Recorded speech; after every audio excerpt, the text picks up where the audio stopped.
tardes a todos los presentes. Buenos días, de acuerdo a la zona horaria donde nos encontremos. Sean todos muy bienvenidos a la primera edición del Congreso Internacional Educación a lo largo de la vida, desafíos del siglo XXI. Este evento se desarrolla en un contexto global muy particular debido a la pandemia y por ello hemos determinado como lema de esta actividad educación a lo largo de la vida. Queremos hacer honor a la vida misma y a los diferentes procesos académicos que a pesar de las circunstancias actuales no se han detenido. De esta forma damos la bienvenida a todas las autoridades presentes, miembros del comité científico y asistentes en general de este evento académico. Sean bienvenidos a esta plataforma que nos permite generar y compartir resultados de investigaciones, líneas de trabajo y orientadas a contribuir a mejorar la calidad de la educación a lo largo de la vida.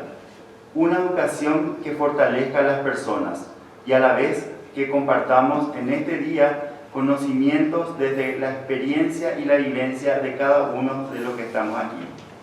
Gracias a la comunidad científica, pues todos ellos forman parte del equipo de pensamiento prospectivo que han logrado generar los contenidos que compartiremos hoy en este congreso. Gracias a todos ustedes por apostar en cada uno de nosotros y participar en este congreso. Sean todos nuevamente muy bienvenidos. Muchas gracias. A continuación me gustaría cederle la palabra al señor Dr. Valentín Martínez Otero Pérez, quien es el presidente del Centro Asturiano de Madrid y catedrático de la Facultad de Educación de la Universidad Complutense de Madrid. Muchas gracias.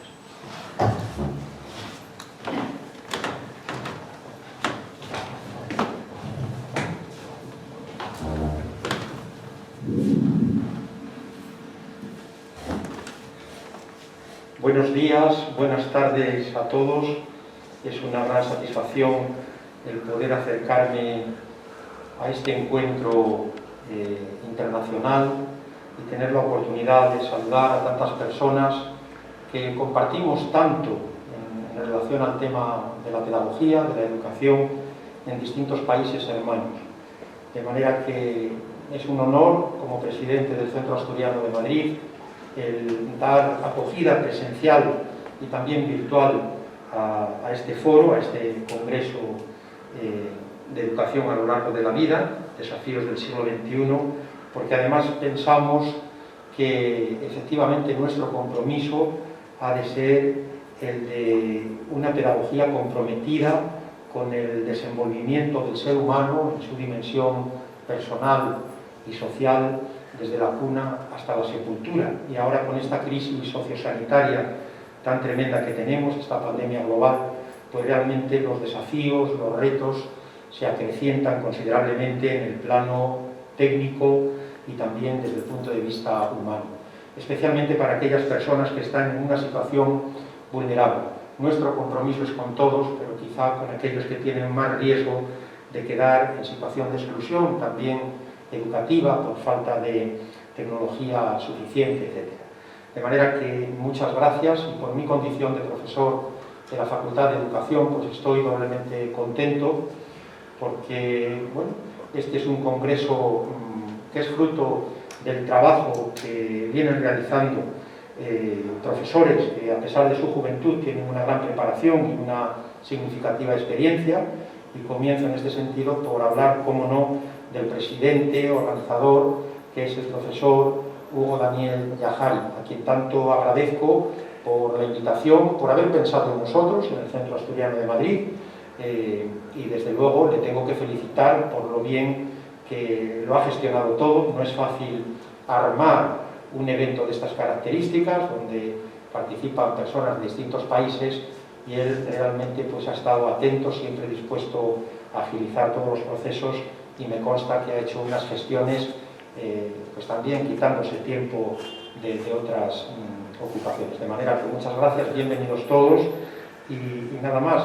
Únicamente quisiera recordar que esta colaboración con Paraguay, a través del presidente adjunto del Centro Latinoamericano de Estudios epistemológicos pedagógicos, que es el propio señor Yahari, pues ya se retrotrae a unos cuantos años atrás, porque tuve la oportunidad de ser profesor en un máster de formación del profesorado, concretamente en la vertiente de orientación educativa, con 40 y tantos profesores y profesoras, todos ellos pertenecientes al programa de CAL, Carlos Antonio López.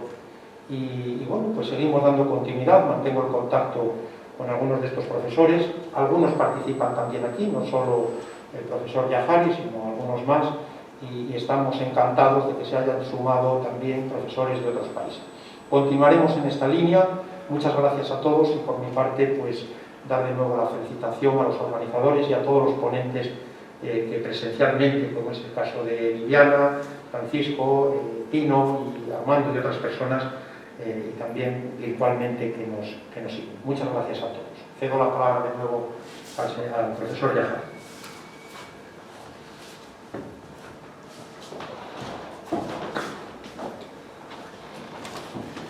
Muchísimas gracias, doctor Valentín Martínez Otero Pérez, por sus palabras y por acogernos en este centro para esta actividad que para nosotros es muy importante el poder hacer y seguir haciendo ciencia a pesar de la pandemia.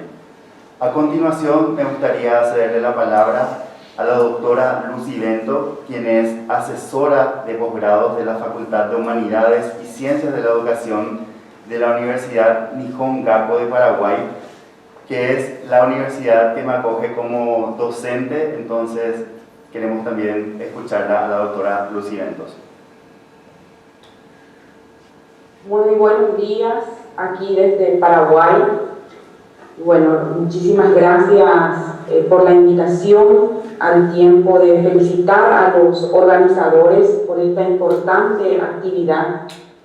Y el nombre nos dice mucho, ¿verdad? Primer Congreso Internacional Educación a lo largo de la vida. Un nombre muy significativo que comunica que la formación y el perfeccionamiento es un paradigma que debemos adoptar durante toda la vida.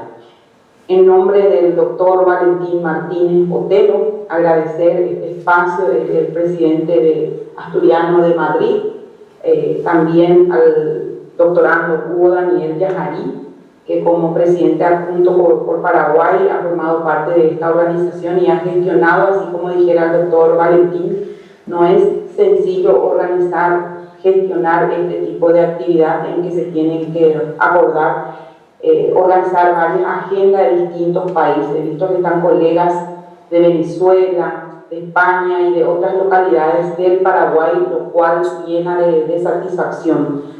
Realmente espacio de esta naturaleza y aprovechar lo que la virtualidad nos brinda en poder conectarnos a pesar de la distancia, nos sentimos muy cerca porque el objetivo común que nos une es la investigación y por sobre todo las academias que puedan cumplir con una de sus funciones misionales, cual es desarrollar investigación en pos del desarrollo de sus pueblos. ¿Verdad? Sabemos que los países más desarrollados son los que apuestan por la investigación y que no es suficiente investigar y quedarse con el resultado, sino compartir a la sociedad.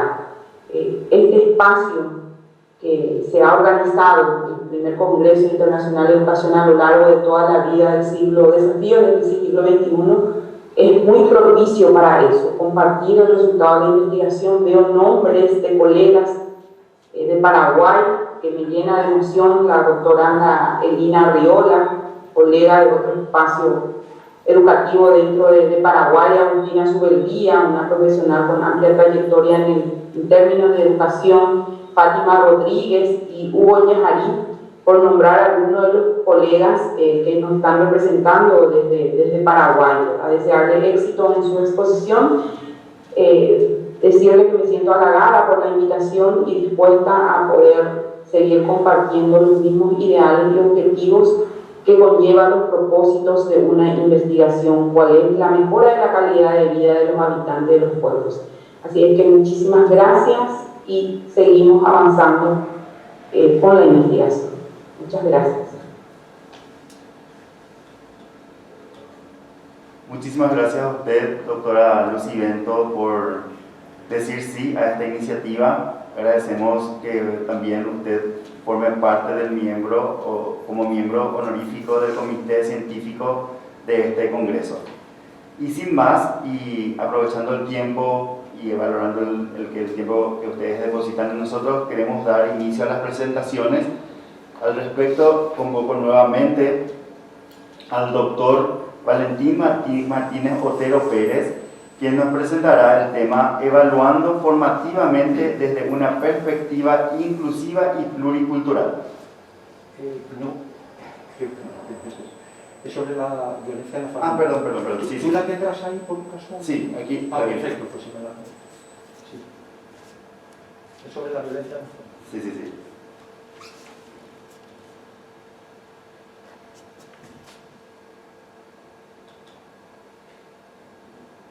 Muchas gracias. Deseo un lugar, doctor. Gracias.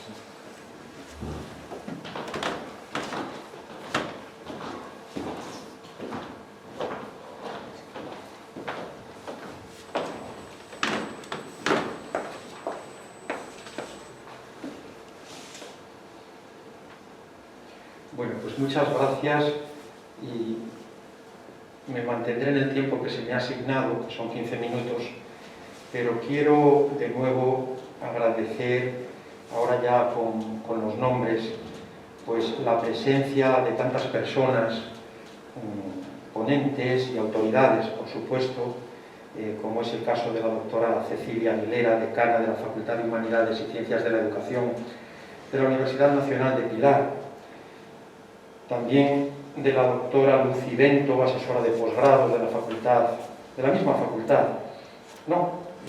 con el mismo nombre, Facultad de Humanidades y Ciencias de la Educación, pero en este caso de la Universidad Nihon Gakuo, que está en Paraguay, ¿verdad? También, Sí. En Paraguay.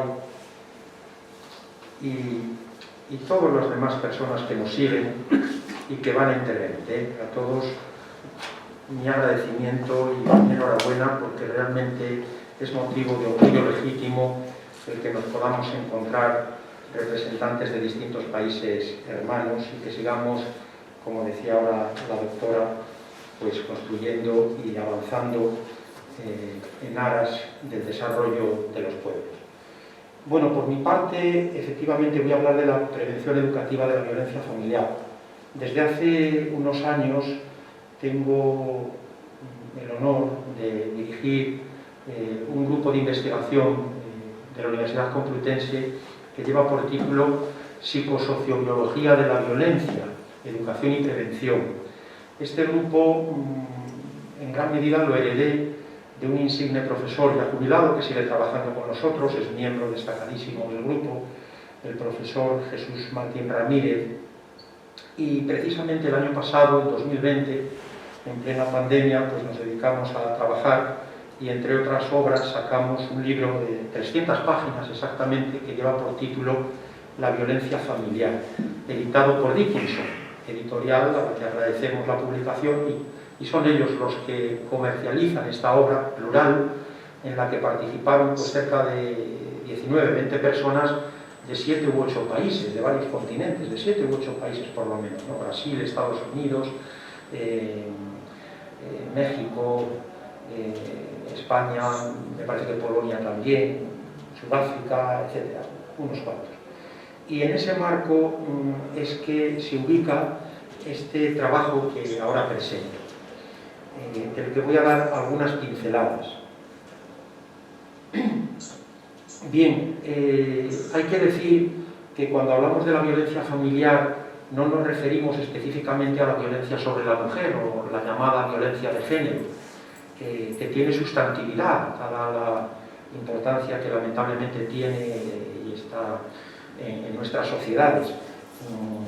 Pero nos vamos a referir en general a la violencia que acontece en el hogar, una violencia que, como dice la propia palabra, se refiere a una fuerza destructiva que puede acontecer en el plano físico, en el plano psicológico, sexual, económico, y a veces tiene un carácter negativo justamente porque se omite el cuidado necesario a personas mayores o a niños o a cualquiera, ¿no? Incluso con resultado de muerte.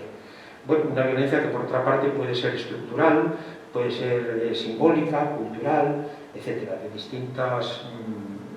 distintos tipos, pero siempre muy insidiosa, muy dañina.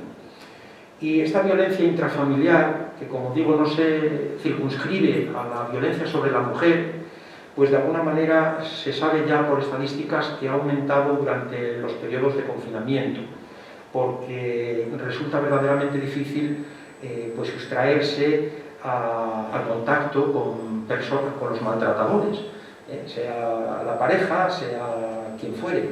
A veces son los hijos, ahora está muy extendida también y cada vez hay más denuncias de violencia generada por hijos hacia sus padres, hacia los mayores, etc.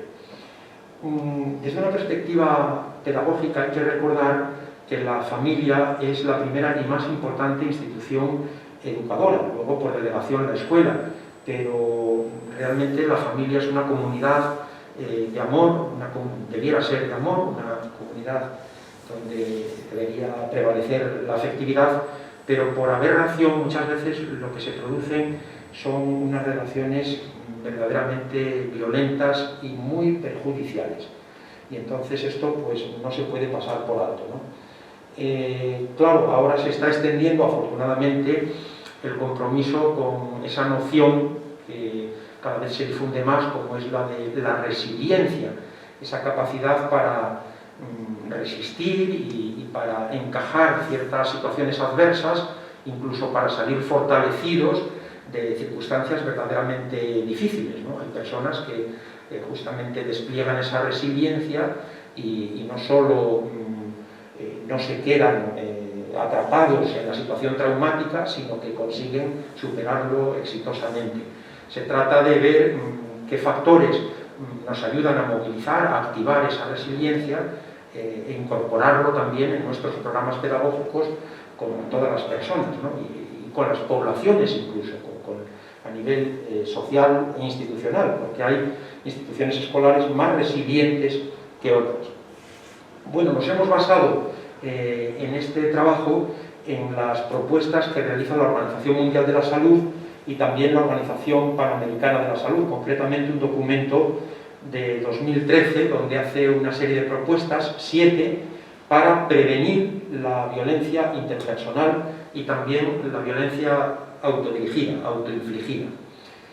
Una de las estrategias, de las orientaciones que nos brinda precisamente la OMS y la Organización Panamericana de la Salud es aumentar las relaciones sanas, estables y estimulantes entre niños y sus padres o cuidadores, que duda cabe, ¿no? Que esto es fundamental y tenemos que promoverlo, hacer todo lo posible. Lamentablemente en muchas escuelas, por ejemplo, pues no es así, lo que prevalece son relaciones negativas, violencia, conflictos, acosos, ahora ciberacoso también, pero para prevenirlo es necesario tener protocolos a nivel familiar y también en las instituciones escolares.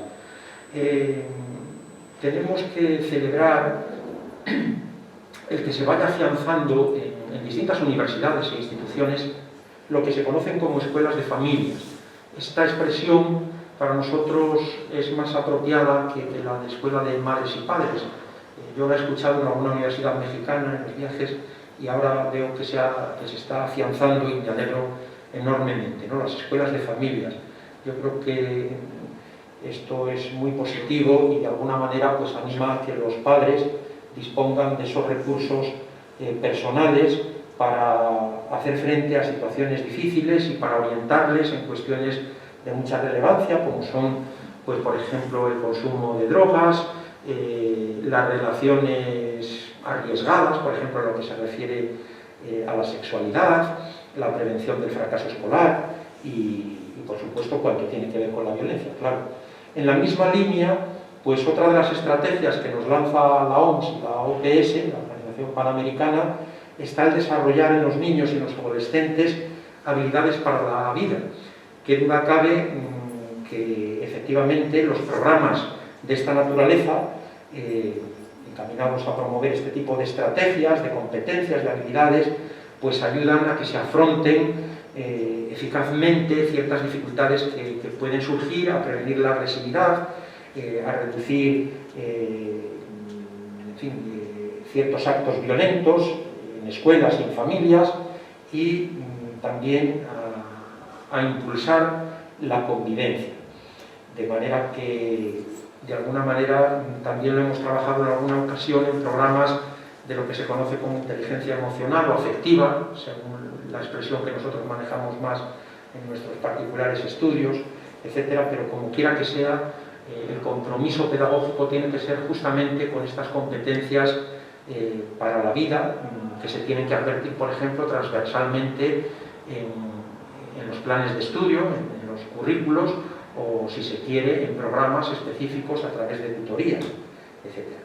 Reducir la disponibilidad y el consumo nocivo de alcohol y de otras drogas. Pues sí, porque se sabe que cuando está el alcohol presente, pues muchas veces agrava los episodios de violencia, y además, según datos que ya nos ofrecía hace unos años el doctor Alonso Fernández, aproximadamente el 25% de los actos punibles se han realizado con la intervención del alcohol, es decir, que el alcohol suele ser un compañero de la actividad violenta también de adolescentes y de jóvenes. Por lo mismo, pues tiene que controlarse lo que es el abuso, y no vendría mal tampoco que en esos programas de inteligencia afectiva, de habilidades para la vida, pues incorpore lo que es una información y una formación suficiente en torno a estas cuestiones relativas al alcohol y a otras drogas, ¿no?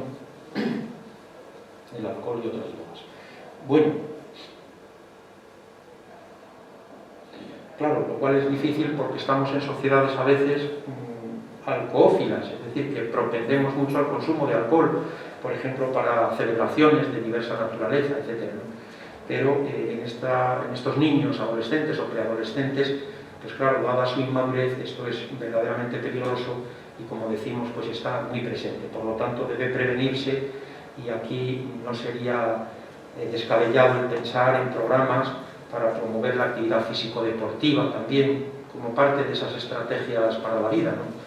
Pero cuando tenemos chicos y chicas privados de espacios suficientes en los barrios, aquí en Madrid o en otros muchos lugares, pues realmente se ven abocados a conflictos, a pertenencia a grupos muy violentos. Restringir el acceso a las armas. Pues sí, esto parece que también, efectivamente, ayuda a prevenir homicidios, suicidios y lesiones, y a reducir los costos también que representan para la sociedad. Ya advertimos cotidianamente lo que acontece en algunos países, como Estados Unidos, por ejemplo, donde pues gran parte de la población dispone de armas, y cómo asistimos horrorizados efectivamente a conflictos, a episodios de extrema violencia con resultado de muertes múltiples. De manera que esto debe prevenirse, no solo en Estados Unidos, hay otros países en los que hay bastante facilidad para conseguir armas. Creemos que realmente, en la línea de lo planteado por la propia Organización Mundial y Panamericana de la Salud, pues hay que evitar la presencia de armas en el hogar todo lo posible, salvo que naturalmente los progenitores trabajen en algo que lo exija, pero que nunca ha de estar al alcance de los menores. Cuando hay armas, se acrecienta la probabilidad de que haya muertos o heridos en caso de violencia. Y la mera presencia de armas de fuego en el hogar, pues también puede percibirse como una amenaza. Fomentar la igualdad en materia de género para prevenir la violencia contra las mujeres. Pues sí, esto es indiscutible, que hay que promover la igualdad con independencia de si se trata de una niña, de un niño, de la mujer, del hombre. Sabemos que a nivel mundial las mujeres están significativamente discriminadas en lo que se refiere a las oportunidades. Muchas veces tienen que abandonar prematuramente la escuela para ponerse a trabajar, para responsabilizarse de otros hermanos pequeños, etcétera, y todo ello pues no contribuye en absoluto a la prevención de la violencia ni al desarrollo de los pueblos. De manera que en la línea de lo que nos lanzan estas instituciones internacionales o organismos, pues es fundamental que se trabaje cuanto tiene que ver con la igualdad de oportunidades, con independencia del género o del sexo que uno tenga. Muy bien. y cambiar normas sociales y culturales que propician la violencia, efectivamente, porque muchas veces está tan arraigada en ciertos ámbitos que hay una violencia también cultural y todo esto debe erradicarse. Primero hay que identificarlo y ser valientes y prevenir todo este tipo de normas que muchas veces pues, legitiman el uso de la violencia, como el pegar a los niños, como el insultar o discriminar a las personas por su orientación sexual o por el color de la piel, etc., ¿no? Todo esto tiene que perseguirse y ha de haber un compromiso verdadero para que se pueda avanzar en esa vida en común, en esa convivencia. A esto se refiere sobre todo la identificación, lo que eran las normas sociales y culturales que propician la violencia. Y exige un compromiso pues, también desde la pedagogía familiar, escolar, laboral, porque hay mucha violencia igualmente en ámbitos laborales, y social. Y establecer programas de identificación, atención y apoyo a las víctimas. Bueno, naturalmente las víctimas tienen que ser atendidas de manera personalizada, según el tipo de daño psicológico y físico recibido y con unos programas apropiados. Esto tiene que protocolizarse y tiene que participar en esta atención pues, el profesional sanitario, desde luego en urgencias, en atención primaria, desde el punto de vista de la salud mental, también los cuerpos policiales y de seguridad, y lo mismo en las escuelas, con unos protocolos apropiados para detectar cierta violencia que puede manifestarse en los escolares, porque acontece en la propia escuela o en la familia. Y en definitiva, pues esto es lo que quería presentarles, 7 orientaciones que se han adoptado y adaptado también para la pedagogía a partir de ese informe de la OMS y de la Organización Panamericana, abiertas al enriquecimiento, que pueden servir de base para un afrontamiento preventivo de la violencia en la familia, también para un diálogo y bueno, con objeto en gran medida pues, de hacer que la familia, que debiera ser una institución realmente de amor, pues lo sea y se prevenga la violencia que tanto daño genera y además muy duradero. Y nada más, muchas gracias, y si hay alguna pregunta pues creo que después habrá un coloquio. Muchas gracias.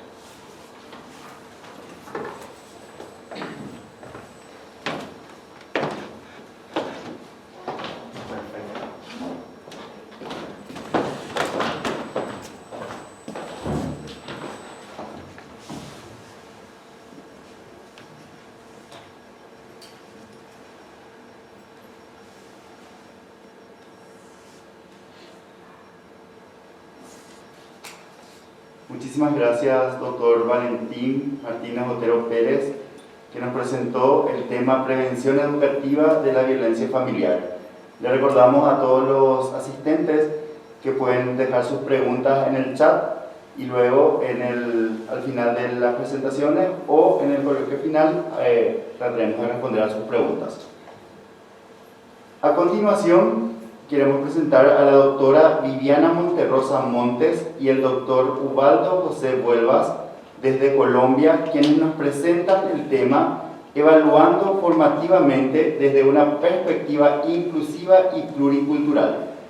Muy buenas tardes, colega Viviana y doctor Ubaldo José, bienvenidos. Buenas tardes a todos presentes, académicos presentes de Latinoamérica, América, Europa y Europa. Es importante resaltar que este espacio nos va a permitir intercambiar una temática que es lo objeto para este tiempo de confinamiento. A continuación voy a presentar la guía para que hay algo que está acoplando Viviana. Creo que está acoplando algo. Doctor, ¿me puede compartir pantalla, por favor? Sí, ahora mismo.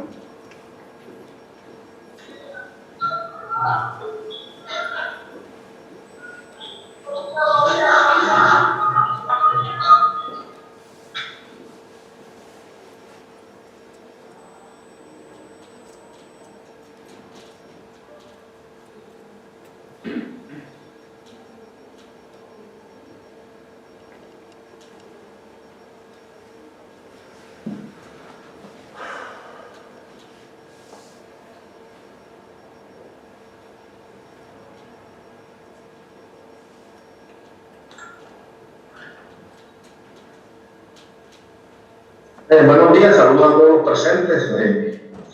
Desde acá desde Colombia los saludo a Huelva Solorza.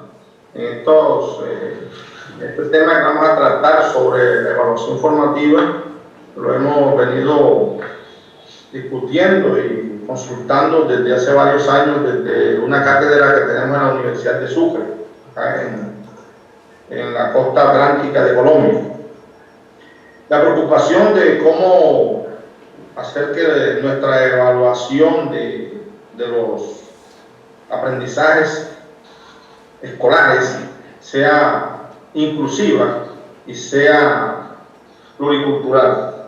En ese orden de ideas hemos observado que en las últimas 30 años, de pronto nos podemos ir un poquito más atrás, la evaluación de los aprendizajes ha tenido una evidente evolución.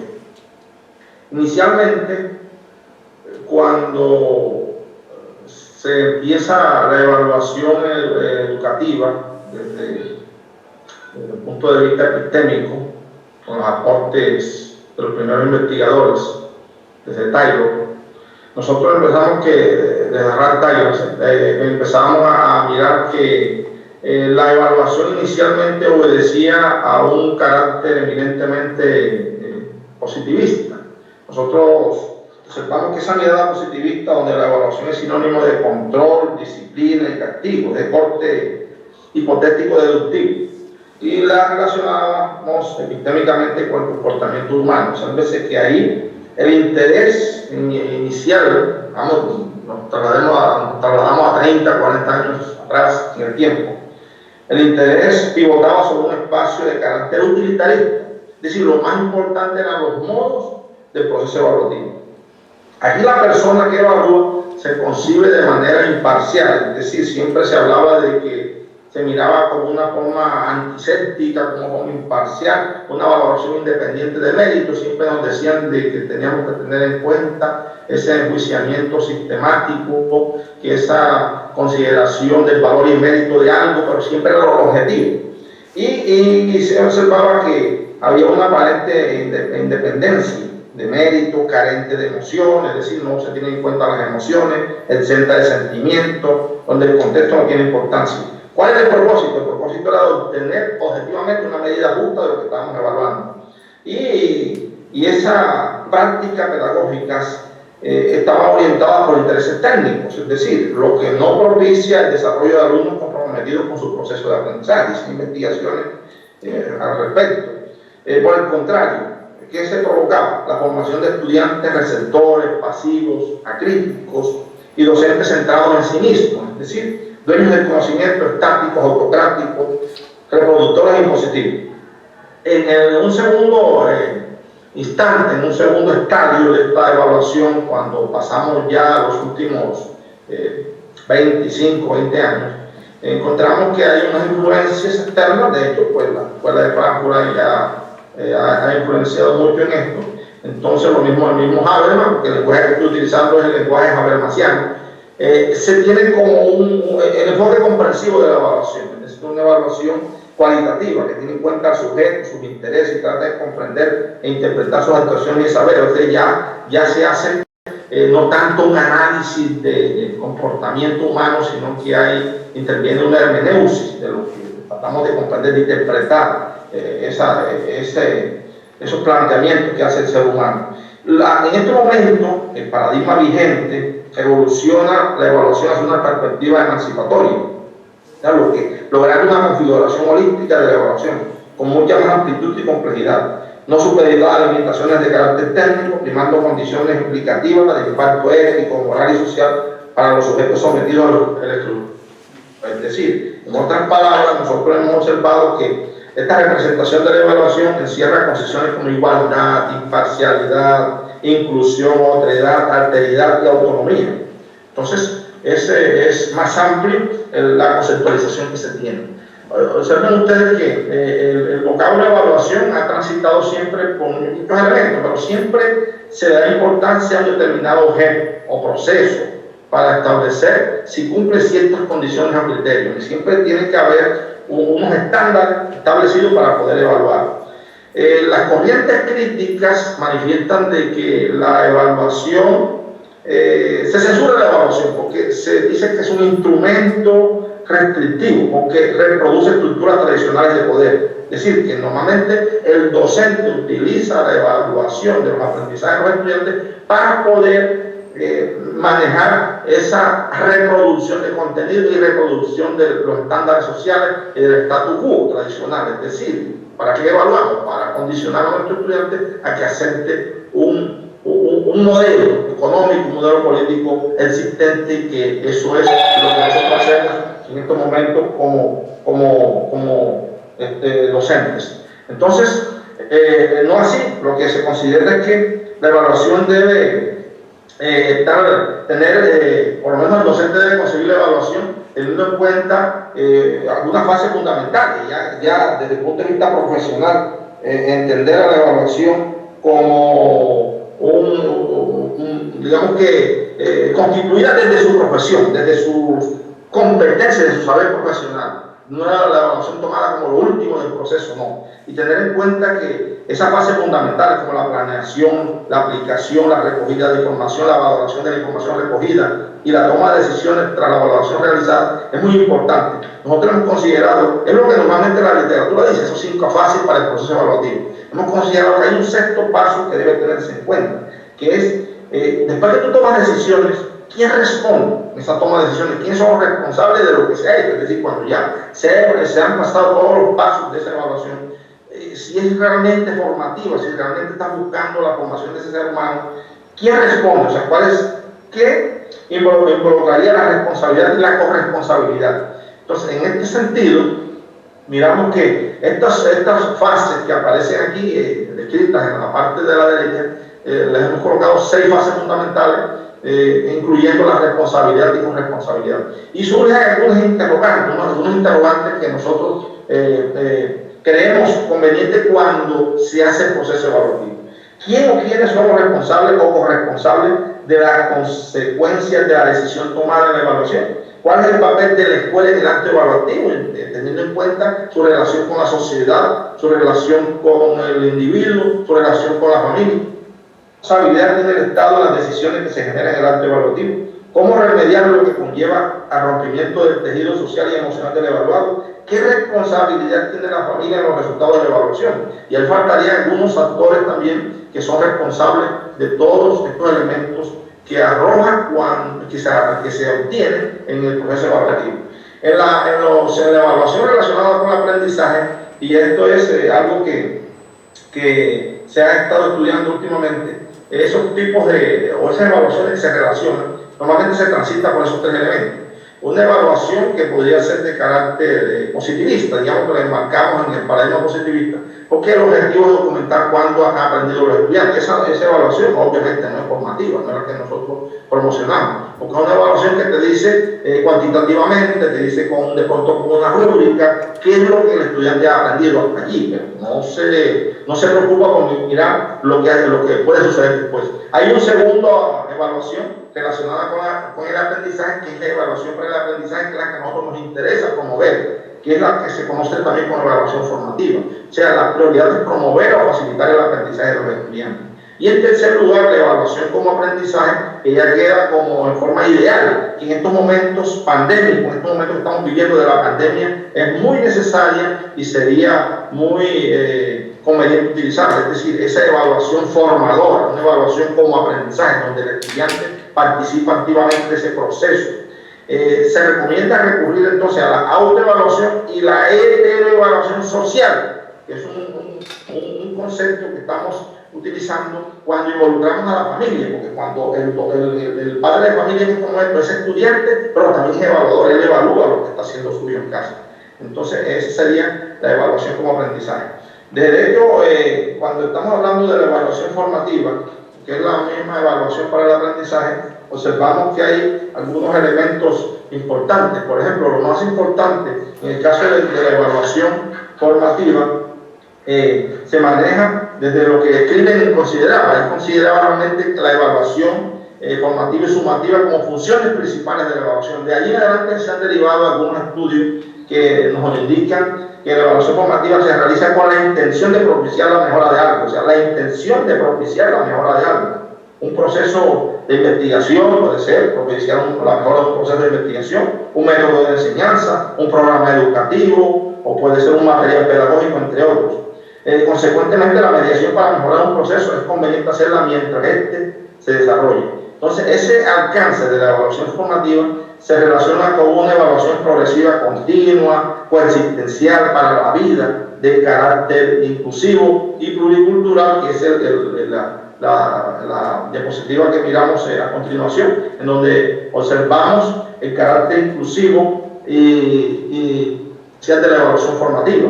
En este sentido, el carácter inclusivo y coexistencial de la evaluación formativa se manifiesta cuando el formador tiene en cuenta los ritmos de aprendizaje, tiene en cuenta las necesidades educativas especiales, el estado socioemocional y espiritual de los estudiantes, y se manifiesta también en cuando se tiene en cuenta la afirmación o la reafirmación cultural, promociona la pluriculturalidad académica y también se envolver al considerar en su proceso todas las dimensiones del ser humano. El siguiente elemento a considerar, tenemos en cuenta que si a nosotros nos hacen la pregunta de que qué debemos hacer para evaluar formativamente en este aspecto, o sea, ¿cómo podríamos nosotros insistir en esta inclusividad y coexistencialidad de la evaluación formativa? ¿Cómo hacerlo? Hay algunos elementos y algunos teóricos, como de la Serna en 2014, Fraile, Pardo y Paradero en 2017, Fraile, López, Castejón y Romero en 2013, Villalustre y del Moral 2010, muchos, y que señalan la importancia de emplear variados elementos, estrategias y técnicas evaluativas en beneficio de los alumnos, y por tanto recomiendan a los docentes en la evaluación formativa tener en cuenta algunas cosas, por ejemplo, que se hable de un contrato evaluativo, que se tenga en cuenta las rúbricas, que se hable también de un contrato de aprendizaje, que se utilicen diversos procedimientos de evaluación, que exista una retroalimentación efectiva, que la comunicación sea asertiva, que el docente sea consciente de todos los beneficiarios y los usos de la información generada por la evaluación, que se pase de una evaluación formativa a una evaluación formadora, que la información sea oportuna y sobre todo que el docente sepa hacer preguntas.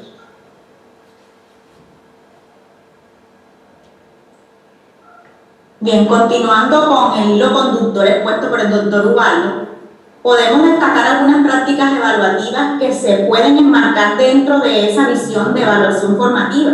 Y observamos en el siguiente cuadro que estamos proponiendo que estas prácticas evaluativas de carácter formativo podemos enmarcarlas dentro de unas categorías. Hemos expuesto 4 categorías. Una de ellas es saber que en esa categoría tenemos la oportunidad de utilizar la observación participante y no participante con algunas técnicas utilizadas, como se exponen, que son el registro anecdótico, registro de anotaciones personalizadas, descripciones documentales, historias de vidas y comunicación personal. Este tipo de técnicas utilizadas van enmarcadas con el enfoque holístico. Por otro lado, también resaltamos las pruebas de desempeño académico que van con un enfoque tecnicista. Dentro de las técnicas de ellas podríamos destacar las pruebas escritas o individuales, también pueden ser de tipo grupal, esas pruebas que se desarrollan de tipo oral, cuestionarios, encuestas, pruebas prácticas, ensayos para trabajar la producción escritural, evaluación de la actuación de los estudiantes en escenarios determinados.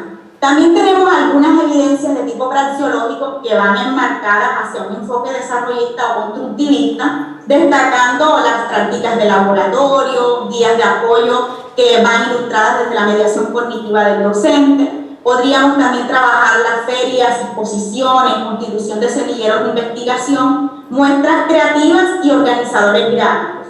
Por último, también proponemos dentro de la categoría control de las actividades de aprendizaje, ya y trabajando desde un enfoque semántico informativo, lo que son las rúbricas, las listas de cotejos, escalas valorativas, los cuadros de matrices o registros, escalas de actitudes, registros de notas e informes periódicos. Todas estas categorías, técnicas y enfoques están ilustrados a partir de los proponentes que nos da o nos ilustra el doctor Moreno a partir del año 2016.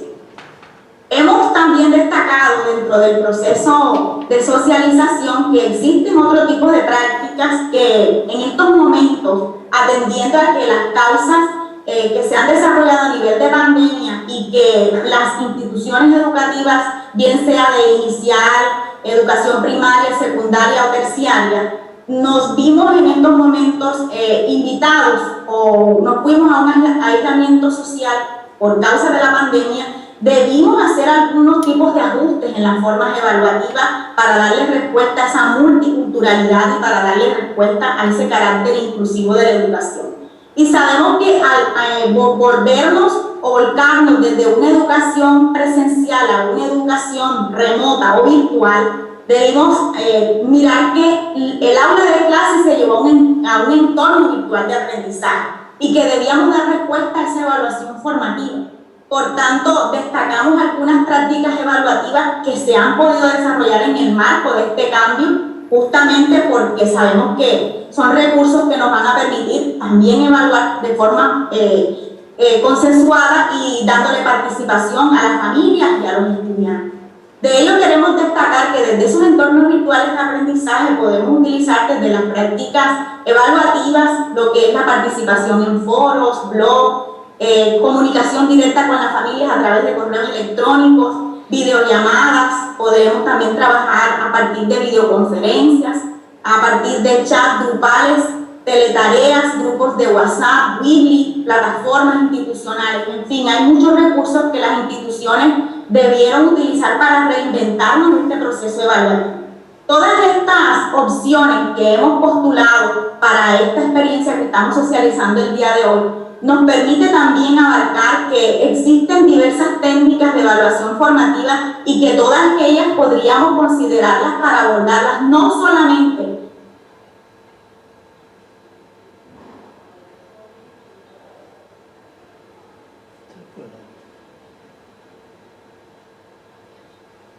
las áreas académicas desde su didáctica y desde esos perfiles de acuerdo a esa enseñanza que estaría cada uno de los docentes tomando para también vincular el proceso evaluativo. Desde ahí nosotros también proponemos el empleo de rúbricas o matrices de valoración, bien sea de forma holística o de forma analítica en sus vertientes que se ofertan como tal para construirlas, que nos van a permitir utilizarlas como ese instrumento que va a hacer posible que podamos atender a nuestros estudiantes y que ellos también puedan planificar adecuadamente su trabajo y evaluar su progreso. Por tanto, queremos destacar que estas prácticas nos han ayudado a poder atender esta necesidad existente en esta realidad. Muchas gracias por esta participación al Centro Asturiano, que sabemos que ha estado de la mano del doctor también Yahari, que nos ha extendido la invitación el día de hoy, y también damos exaltación a la Universidad Nicón Jaco, que sabemos que también está de la mano de esta vinculación para que los académicos podamos participar el día de hoy y poder extender esta pequeña contribución que nos ayuda a mostrarnos como esas personas que hemos estado en este proceso de intercambio y de reinventarnos y sistematizar nuestra experiencia. Muchísimas gracias, doctor, y toda la comitiva que ha estado al frente de la organización de este evento. Muchas gracias. Muchas gracias. Muchísimas gracias, doctora Viviana Monterrosa Montes y doctor Ubaldo José Huelvas, ambos desde Colombia. El aporte que nos han realizado es sumamente significativo para todos los procesos que venimos llevando adelante en Latinoamérica y, por qué no, así de forma global. Bueno, a continuación A ver, voy a... Si puede dejar de compartir la pantalla, por favor. Y ya estoy en eso acá, por favor, gracias.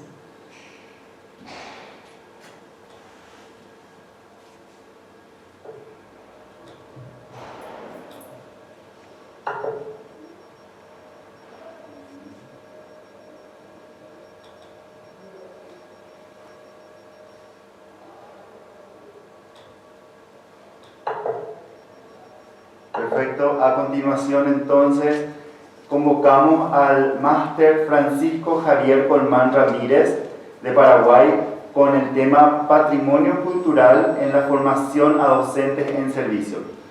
Bienvenido, máster Francisco.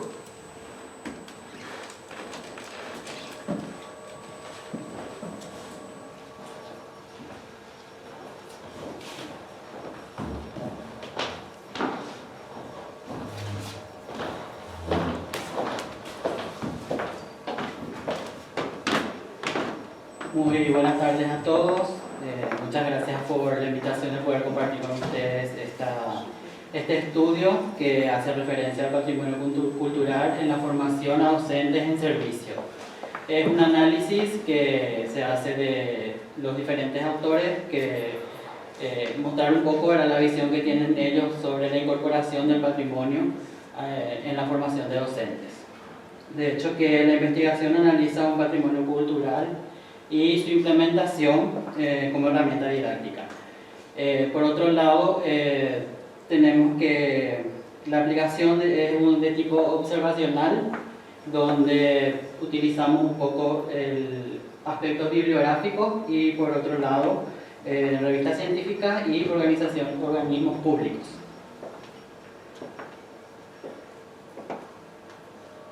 Dicho esto, quiero abordar primero las concepciones de algunos autores. En este caso tenemos a Calvó, Juan Noble y Vallés, que en el año 2011 hablan sobre un modelo de educación patrimonial sobre, a través y para el patrimonio, que pueda ser, ¿verdad?, utilizado en distintos contextos, sociedades y formas de ser individuales de las personas. La conjunción de estas tres preposiciones nos llevan, ¿verdad?, a la implicación de la educación multicultural, activa, comunicativa e inclusiva. Así también, en la educación patrimonial, la autora Fontal en el año 2003 hace referencia que si se concibe la educación como disciplina referente, la educación patrimonial se centrará en los sujetos, en sus aportaciones para el desarrollo integral de la persona y las relaciones que estos establecen con los bienes patrimoniales. Por otro lado, el autor Cepeda en el año 2011 hace referencia a que la educación patrimonial afronta en la actualidad acercarse a nuevos colectivos. ¿De qué manera? De la manera de articular y vincular el patrimonio con las personas con un modelo de diversidad. En cuanto al patrimonio y su didáctica, autores como García Blanco en el año 2011 ya hacía referencia que hay dos grandes conjuntos bien característicos, ¿verdad?, cuando una persona hace las visitas a los museos. El primer grupo que habla sobre una visita muy tradicional en donde solamente puede intervenir una persona. Y en el siguiente caso tenemos el siguiente grupo que tiene una característica también más abierta, que hablamos de este siglo en el que vivimos. Por otro lado, Avelar en el 2018 hace referencia sobre centros públicos y privados donde se encuentra una carencia en la utilización de herramientas didácticas del patrimonio, por lo tanto hace difícil la aplicación en cuanto a lo que hace referencia a la educación inclusiva. Ahora bien, el valor educativo que el docente le puede dar al patrimonio cultural y su uso en el aula, Hernández en el año 1992, Friera en el 2002, Blanco, Ortega, Santa Marta y Domínguez en el año 2003 hacían referencia de que el patrimonio debe contar con estas características, debe ser integrador, global, abierta y a la vez plural. Así también Hansel en el año 2002 y 2003 hacía referencia a un modelo didáctico donde el patrimonio cultural sea tomado como una herramienta o un recurso importante en el aula, que no sea meramente una visita o una salida para el alumno, que sea un aprendizaje con significado, por lo tanto que sirva como herramienta de comunicación y expresión entre las personas. Así también tenemos en este apartado por qué se da muchas veces que el patrimonio cultural no es abordado en las salas de clases. En este sentido, la autora Olaya Fontal en el año 2013 hacía referencia a que existen estas ausencias y las que están enumeradas a continuación. Hace referencia a proyectos y diseños educativos consistentes y permanentes. O sea, no existe, hay ausencia total en este campo. Un esqueleto didáctico definido, propuestas atractivas en el ámbito de la innovación educativa, conexión científico-tecnológica y proyectos coordinados entre agentes educativos. A la vez, esta autora hacía referencia a que hay líneas emergentes para poder solucionar estas ausencias dentro de la sala de clases. Por ejemplo, hace referencia a microproyectos frente a macroproyectos, empleo de recursos virtuales para favorecer los procesos de comunicación, programas que piensen en una educación inclusiva y educación intercultural en el patrimonio intercultural. Viendo todos estos autores, según sus referencias, existen algunos referentes mundiales que trabajan con la formación docente en servicio, con propuestas, con proyectos para poder incorporarlo dentro de la sala de clases. En primer lugar, tenemos una de escala mundial que habla de la UNESCO, que trabaja seminarios, formación para docentes de uso de materiales didácticos con la estrategia del role play. Por otro lado, tenemos la escala europea nacional EREDUC, que hace que el docente diseñe su praxis de forma creativa a través de la bibliografía cultural, incluyendo patrimonio material e inmaterial. Una escala europea regional, denominada Europatrimonio, que cuenta con 4 fases, que hace referencia, por ejemplo, a la gestión del patrimonio, la vinculación de los museos, y también la concienciación y la sensibilización del patrimonio cultural. Y por último, una escala local denominada Estrategia de la Memoria, que trabaja la articulación con actividades y juegos y facilita el ejercicio en el aula. Ahora, proyectos similares que están siendo ejecutados a nivel Latinoamérica, podemos mencionar a Canadá, que trabaja, por ejemplo, que trabaja con los docentes por medio del pensamiento creativo y crítico. En el caso del Brasil, que trabaja la pertenencia del patrimonio tangible e intangible. En Argentina, un proyecto denominado Relatos descubriendo historias de la ciudad, que se trabaja con una artista plástica. En el caso de Colombia, donde trabaja exclusivamente los recursos pedagógicos con los profesionales de la educación. Y en la otra columna sí contamos, ¿verdad?, con algunos proyectos, pero no son visibles el trabajo articulado con la formación de docentes. En el caso de Guinea Ecuatorial, que tiene un proyecto que integra y articula estrategias de investigación, conocimiento y difusión, que fue desarrollado en el año 2020. En el caso de Perú, tenemos los proyectos que tienen beneficios culturales y educativos. En el caso de Venezuela, un proyecto denominado Esto es Patrimonio. En el caso de Ecuador, el proyecto denominado Juega y Aprende. En el caso de Paraguay, un proyecto Conservación de Inmuebles. Y por último, el caso de Cuba, un proyecto de cooperación, Cuba, Polo Latinoamericano de Conservación del Patrimonio Cultural. De hecho, en la columna que había mencionado del lado izquierdo, son actividades que se realizan muy específicamente con los docentes. Y en el caso de la columna derecha, sí no están marcados ni definidos que son actividades que pueden desarrollarse con la formación docente. Por último, quiero cerrar y como conclusión hago referencia a estos dos autores.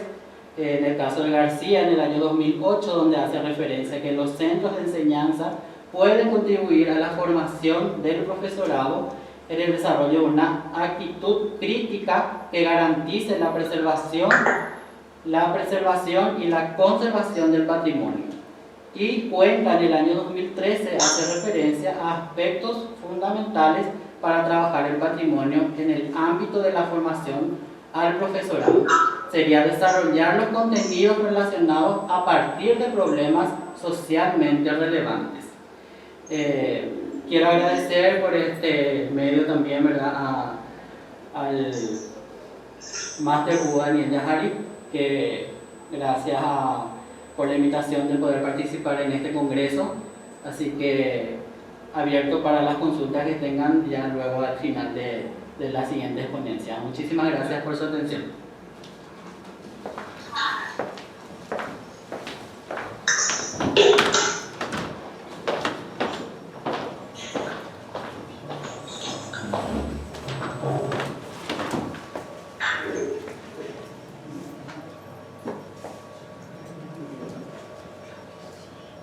Muchísimas gracias, Máster Francisco Javier Colmán Ramírez, que desde Paraguay nos presentó.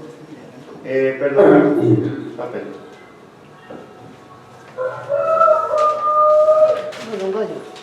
Quiero aprovechar este tiempo para mencionar y saludar al rector de la Universidad Nihon Gakko, el doctor Dionisio Ortega, y a la senadora nacional de la República del Paraguay, la doctora Hermelinda Alvarenga de Ortega, por su apoyo incondicional.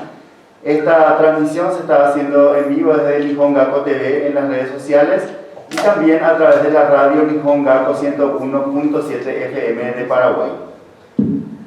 A continuación, convocamos a la máster María Digna Marín con el tema El razonamiento espacial para abordar la enseñanza, aprendizaje de la geografía y la matemática en el aula de educación primaria desde un enfoque interdisciplinario.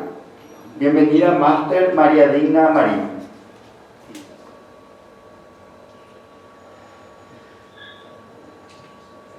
El audio.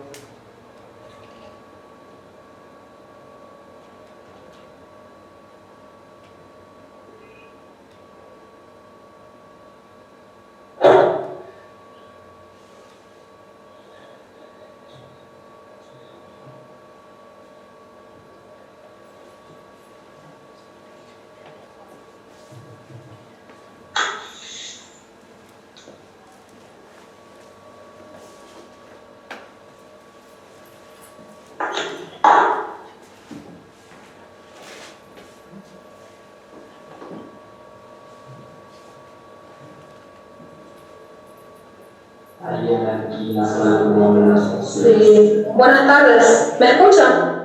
Te escuchamos. Y ya estás habilitada para compartir pantalla.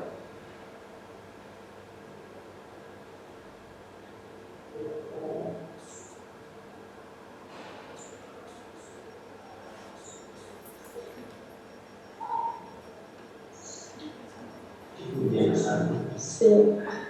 Un momento. Sí.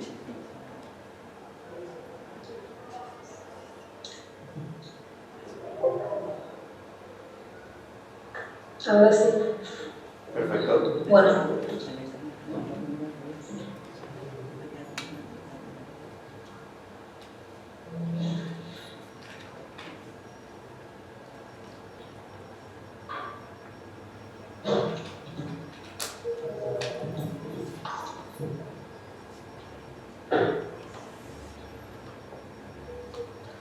Muy buenas tardes Bueno, ¿me escuchan? Fuerte y claro. Bueno, muchas gracias. Ya.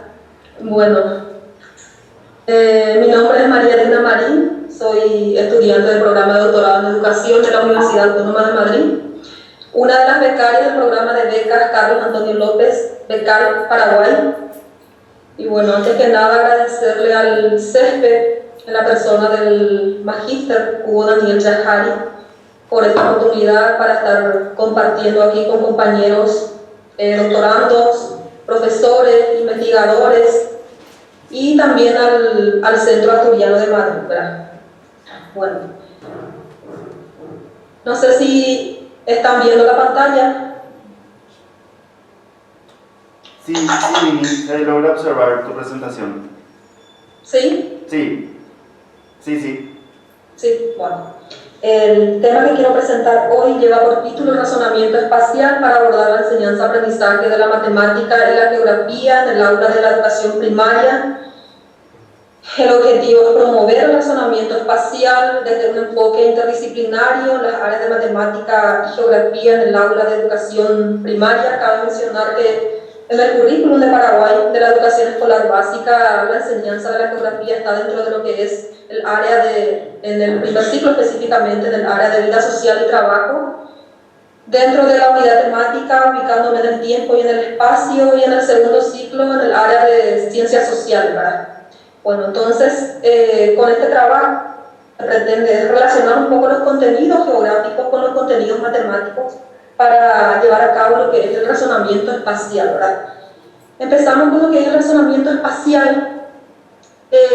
Según algunos autores, quiero mencionar esta vez a Lousa y Almeida, quienes definen que el razonamiento espacial es la capacidad para inferir movimientos, anticipar formas en un espacio dado y dar continuidad a transformaciones y rotaciones de figuras que requieren la tridimensionalidad.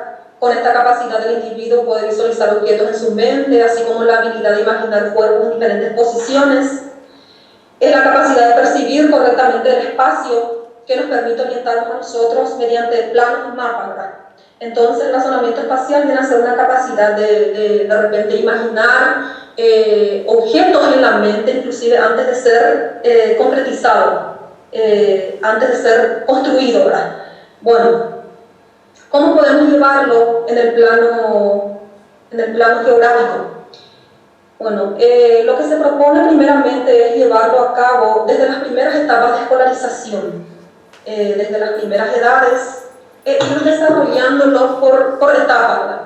Empezando con la observación del entorno, en donde los alumnos puedan identificar los elementos del entorno cercano, como ser, por ejemplo, el suelo, la vegetación, luego el análisis del entorno, analizar ese entorno, en donde los alumnos tendrán que desarrollar esa habilidad de clasificar y distinguir, la función descriptiva, que es localizar, por ejemplo, objetos sobre el espacio, y las relaciones topológicas que existen entre esos elementos, ¿verdad? Es decir, las relaciones espaciales. Está la función analítica, por ejemplo, analizar las estructuras espaciales y cómo se van formando esas estructuras y esas representaciones espaciales. Realmente, entonces, estas son las habilidades que se pueden desarrollar para llegar a lo que es el desarrollo de la capacidad de razonamiento espacial en el plano geográfico. Esto. Ahora vemos cómo se puede realizar en el ámbito de la matemática. Bueno, Fernández, 2013, nos propone algunas habilidades para iniciar ese proceso de razonamiento en los alumnos. Estamos hablando de alumnos de los primeros grados de educación primaria, ¿verdad? Primeramente propone la identificación visual, por ejemplo, identificando figuras y objetos del entorno, ¿verdad? Estamos hablando del entorno cercano, del entorno inmediato del alumnado, ¿verdad? Luego está la constancia perceptual, que viene a ser la habilidad de reconocer las propiedades de esos objetos y que estas propiedades no varían aún cambiando las de posición, ¿verdad? Está la percepción de posiciones espaciales o reconocimiento de las posiciones en el espacio, que se refiere a que los alumnos puedan de repente relacionar un objeto con otro objeto, sirviendo como punto de referencia, ¿verdad? la percepción de las relaciones espaciales. Aquí los alumnos identifican las características de esas relaciones entre los objetos, si de repente son simétricos o perpendiculares, la comparación de objetos, si es que hay semejanzas o diferencias. Luego viene la rotación mental, que es una habilidad para producir imágenes mentales. Por ejemplo, cuando miramos un objeto, el cerebro se encarga de moverlo, de rotarlo y de entender de repente lo que son, ¿verdad? Y darle un lugar en el espacio. Saber dónde deben estar, en qué espacio deben estar o si han sido cambiados de lugar. Entonces, trabajar también, por ejemplo, los términos para describir las relaciones o los espacios de los objetos. Por ejemplo, trabajando lo que es estos términos de derecha, izquierda, abajo, arriba, delante, detrás. Entonces, estas son algunas de las habilidades para iniciar con los alumnos y llevar a cabo lo que es el razonamiento espacial en matemática, ¿verdad? Bueno, Malatesta y Granado también proponen algunos pasos para trabajar lo que es la representación espacial en los niños en los primeros grados.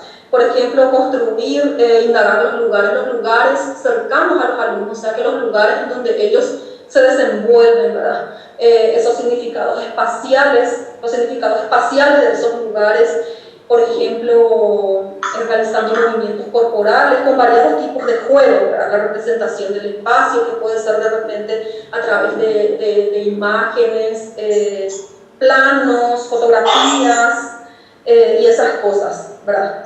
Bueno, algunas de las propuestas didácticas que se pueden llevar a cabo para llegar al desarrollo de esta capacidad, algunas de las propuestas son las siguientes. Por ejemplo, la propuesta ludodidáctica presentada por Chateaubriand y García de la Vega, que se refieren a variados tipos de juegos didácticos, ¿verdad? La resolución de problemas, de repente el planteo y la resolución de problemas en matemática, la utilización del mapa como modelo de representación espacial de Piñeiro, las representaciones fotográficas del entorno, por ejemplo, utilizando mapas para representar de repente el entorno inmediato del alumnado, ya sea la institución educativa, de repente el barrio donde habita ese alumno. Entonces, estas son algunas de las propuestas didácticas que se pueden llevar a cabo. Y tenemos aquí de repente algunos temas de matemática, como de geografía, y cuáles son las actividades comunes que se pueden realizar, que se pueden llevar a cabo relacionando, o sea, que los contenidos. Por ejemplo, en matemática tenemos las características están el currículum de la educación escolar básica de Paraguay, características de figuras geométricas planas, el cuadrado, el triángulo, el rectángulo, la resolución de situaciones problemáticas con datos reales, relaciones de equivalencia entre el metro, el centímetro, las unidades de medida, ¿verdad? Matemática. En geografía podría ser nociones de las formas de orientación, los puntos cardinales, plano sencillo, formas de orientación, puntos cardinales, sitios importantes de la comunidad en donde vive ese alumno, con relación a los puntos cardinales. Y las actividades comunes podrían ser, por ejemplo, nociones sobre el razonamiento del espacio, las características de la forma de la sala de clases, si la sala de clases es cuadrada, si es rectangular, la forma que tienen los mobiliarios, de repente utilizando las nociones espaciales con respecto al barrio, el contexto geográfico, unidades de medida, ubicación de la sala de clase con respecto a otras dependencias de la institución, por ejemplo la biblioteca, la dirección, las distancias que existen entre estas dependencias, las distancias recorridas por los alumnos para llegar a la escuela de su casa. Entonces, estas son algunas de las actividades comunes que se pueden llevar a cabo, relacionando lo que es la matemática con la geografía, y estos contenidos tienen que estar relacionados con lo que es el razonamiento, con la capacidad de razonamiento espacial. Y bueno, hasta aquí mi presentación. Muchísimas gracias por la atención. Si hay alguna duda, entonces estoy disponible para responder más adelante. Muchísimas gracias.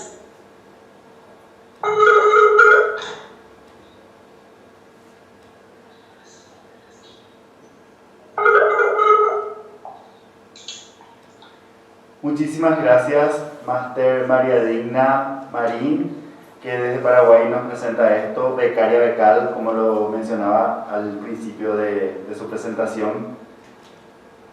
Le agradecería si puede dejar de compartir pantalla para poder dar lugar a la siguiente colega que se va a presentar. Vale. A ver.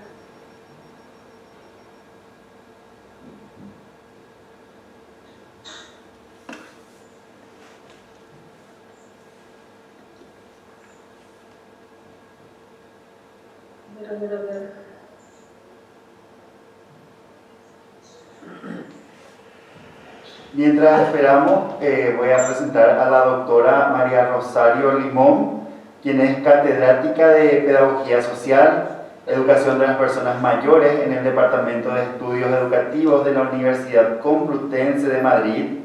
Es miembro del Grupo de Investigación, Desarrollo Tecnológico, Exclusión Sociocultural y Educación. Ha desarrollado diversas responsabilidades en cargos docentes de la Universidad Complutense de Madrid, entre los cuales cabe destacar el de vicedecana de Practicum y directora del Departamento de Teoría e Historia de la Educación.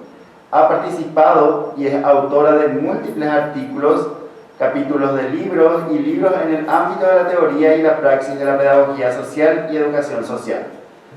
Así también le acompaña, porque es un trabajo conjunto, con la doctora María Enriqueta Chalfón, quien es doctora en educación por la Universidad Complutense de Madrid, especializada en temas de aprendizaje permanente y envejecimiento activo. Ha sido colaboradora honorífica del Departamento de Teoría e Historia de la Educación y actualmente del Departamento de Estudios Educativos de la Facultad de Educación de la Universidad Complutense de Madrid. Muy buenas tardes para ambas, bienvenidas, y les voy a compartir su presentación. El micrófono lo tienen apagado.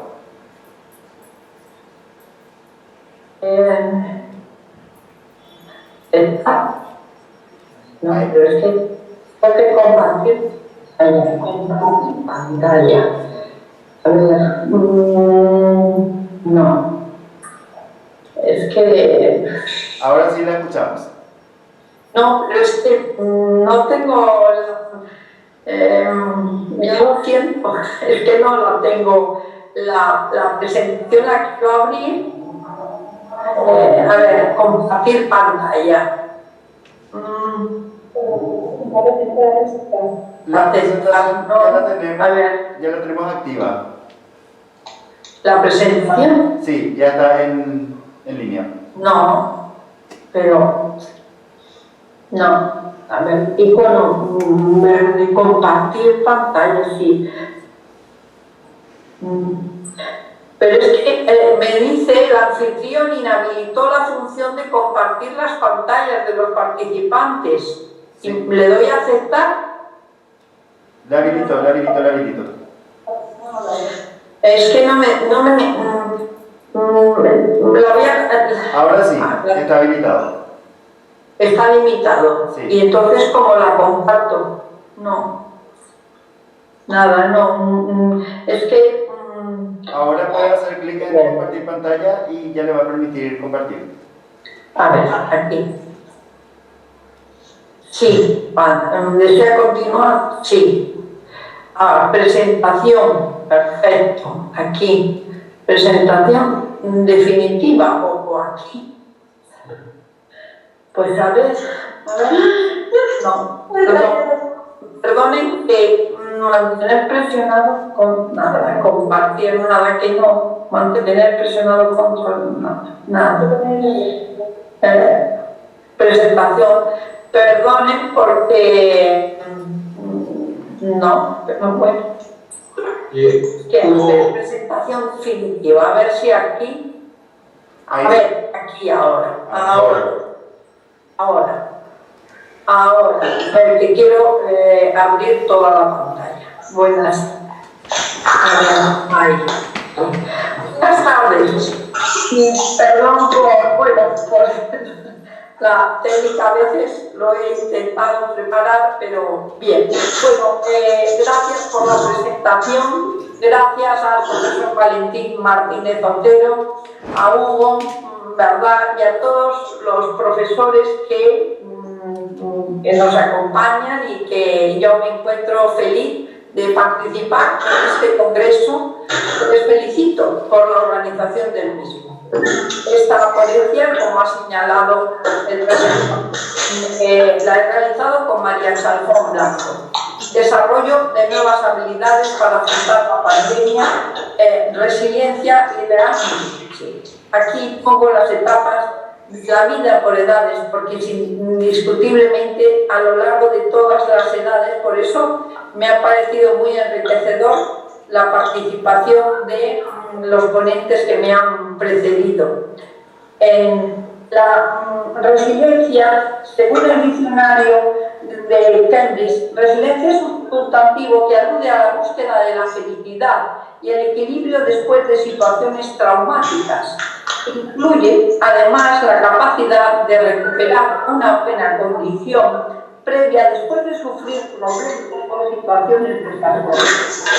La pandemia que estamos padeciendo ha descubierto las debilidades de nuestro sistema sanitario y educativo, que sin duda tienen efectos desastrosos para la economía. El paradigma pasa por analizar lo importante que es cuidar del tejido humano para que todo lo demás funcione.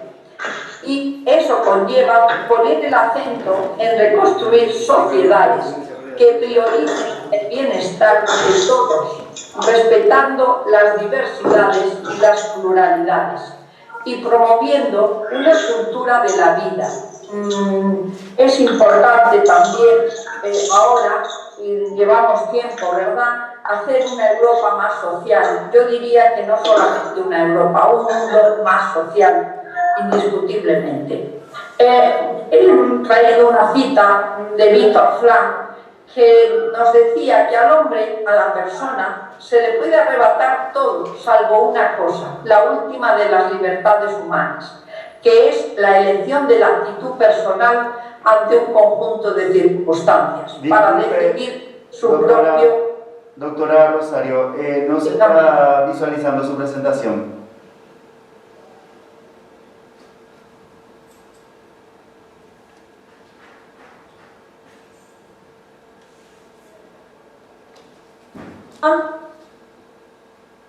Sayo, ahora mismo no. Yo agradecería que Hugo, Daniel, a lo mejor la puede poner desde el centro asturiano. Muy bien. Sí. Entonces yo la quito, ¿o qué hago? Bueno, vamos a ver quién la puede poner desde el centro y tú le dices, le indicas cuándo habría que pasar de diapositiva, si se puede, si es que técnicamente es posible. Sí. Pues ya lo siento. Lo que pediría yo creo entonces... que No. sí se salva, tal vez se salve de siempre. Sí, lo que le pediría... No sé si me has escuchado y si se puede hacer. Pero lo que no termino de entender es por qué no se ve la pantalla. Tendré yo la culpa. A lo mejor tienes que darle, Chayo, tal vez darle a la presentación, donde estás sombreado, presentación Limón Mendizábal y Chalfún Blanco. Es que yo no veo, eso no lo veo yo. No lo veo. Ah, porque a nosotros nos Yo no lo veo. Eso yo no lo veo. Sí. Ya. Hugo, ¿tú me oyes, por favor? Sí, lo que le pediría No, es que no lo veo, ya lo siento. Es que eso no lo veo yo. No te preocupes, Chayo. No sé No, sino que participe otra persona, porque es que me sabe mal, pero no se ve la pantalla. No te preocupes, es que yo no sé si me oye Hugo. Estoy hablando, pero no sé si me oye él desde el centro Ya lo asturiano. siento. Sí, le escucho. Lo que le pediría es a la señora Limón, si por favor me puede volver a poner como hospedador, entonces yo comparto desde aquí la presentación. Yo como operador, es que me van a perdonar, eso no lo sé hacer. Nada, no sé nada, de verdad. Puedo volver a iniciarlo. Esta mañana lo he pero bueno, no. Vamos a ver. Vamos a buscar la solución desde acá. A lo mejor nada. Nada, no sé por qué no se puede, o es que yo lo he hecho mal. No sé si empezar de cero, volverme a conectar, Sí. me van a perdonar, porque Sí, el por tiempo favor. es solo. Y yo no quiero con mi intervención con este tema. Sí, podemos hacer eso. Puede volver a iniciar. Sí, Eso es. sin problema. Quito aquí. Voy a hacer todo. Es muy mal esto. A ver, ¿cómo lo Quizá no. Ahí sí no se puede cerrar esto. yo creo que abajo a la derecha pone salir. Creo que abajo en la pantalla a la derecha, abajo a la derecha. ¿Te pone salir? Pues no pone nada aquí. No te pone encima de la hora. De la hora no te pone salir. Nada. ¿De la hora? Encima de donde dice la hora, donde pone la hora abajo del todo a la derecha, a mí me pone salir. No sé si. Nada, aquí Zoom. Bueno, perdón, no quiero. Disculpe, de color rojo, indíquele usted. Sí, de color rojo. Es una pestaña de color rojo abajo, justo a la derecha en la pantalla. Abajo, en el ángulo derecho, abajo del todo. Pone salir. Por lo menos en mi. No. Lo que no sé es cómo cerrar la presentación. ¿Será posible? Lo que le diría es que puede salir para que vuelva en lo que... Buenos días, disculpe. Lo que puede usted hacer como alusión es usted cerrarle ahí a la maestra Limón. La presentación. Lo que pasa es que yo le puse a ella como anfitriona para que haga la presentación. Claro. Pues, Le pasa todo. que Voy cierre. a llamar, si no a Ana, voy a llamar, espera, que esto me lo soluciona a mí, voy a llamar que me está a llamar. Es que apago el pelo, pero le apago,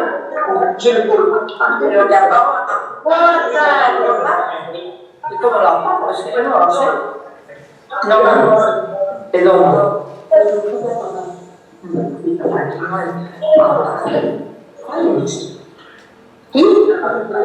Pero voy a apagar el ordenador.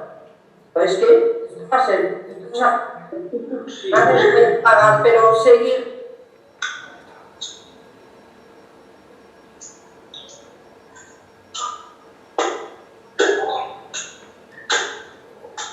Perfecto, entonces, si le parece bien al compañero Máster Nelson Villalba Barreto, podemos hacer su presentación mientras vuelve con nosotros la doctora Limón. Perfecto. Voy a apagar los micrófonos porque hay...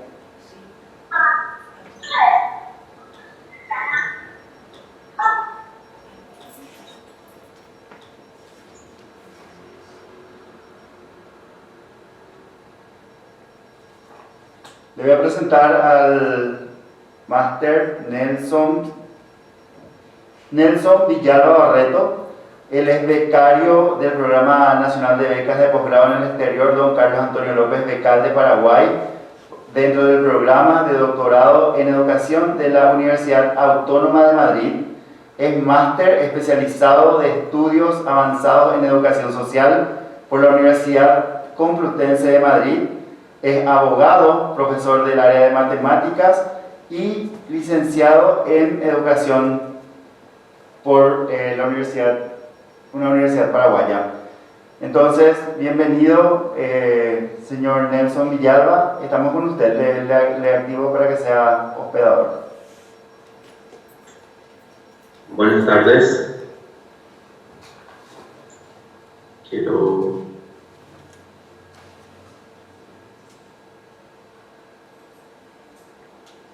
compartir.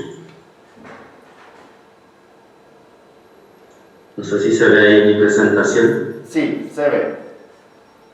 Bueno, muy buenas tardes para todos. Gracias por la invitación al CESPED, a usted, Hugo Daniel Yajari, que preside esta organización, también el Centro Asturiano de Madrid. Y mi ponencia va sobre herramientas para la autoevaluación de prácticas inclusivas en aulas regulares, más bien como un espacio de reflexión,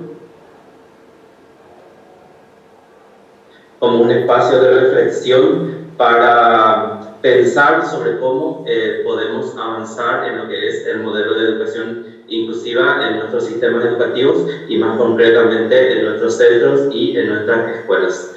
El objetivo de esta ponencia es reflexionar sobre las prácticas escolares en aulas regulares a partir de las guías y herramientas propuestas para la autoevaluación de la escuela inclusiva basadas en la evidencia.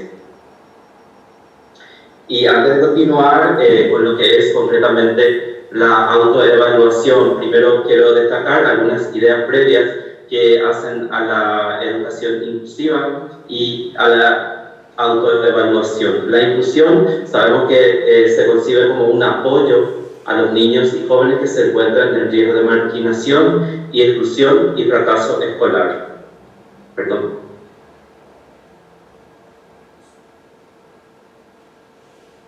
También surge como una respuesta a la diversidad del alumnado, acceso y participación de todos. También cuando hablamos de inclusión educativa, nos referimos a que es un proceso de identificación y eliminación de barreras para el aprendizaje y la participación. También dentro de este modelo hablamos mucho de lo que es la diversidad. En relación a la diversidad, la UNESCO ofrece una definición que es bastante amplia y que creo yo que desde nuestros sistemas educativos desconocemos y limitamos mucho cuando nos referimos a diversidad.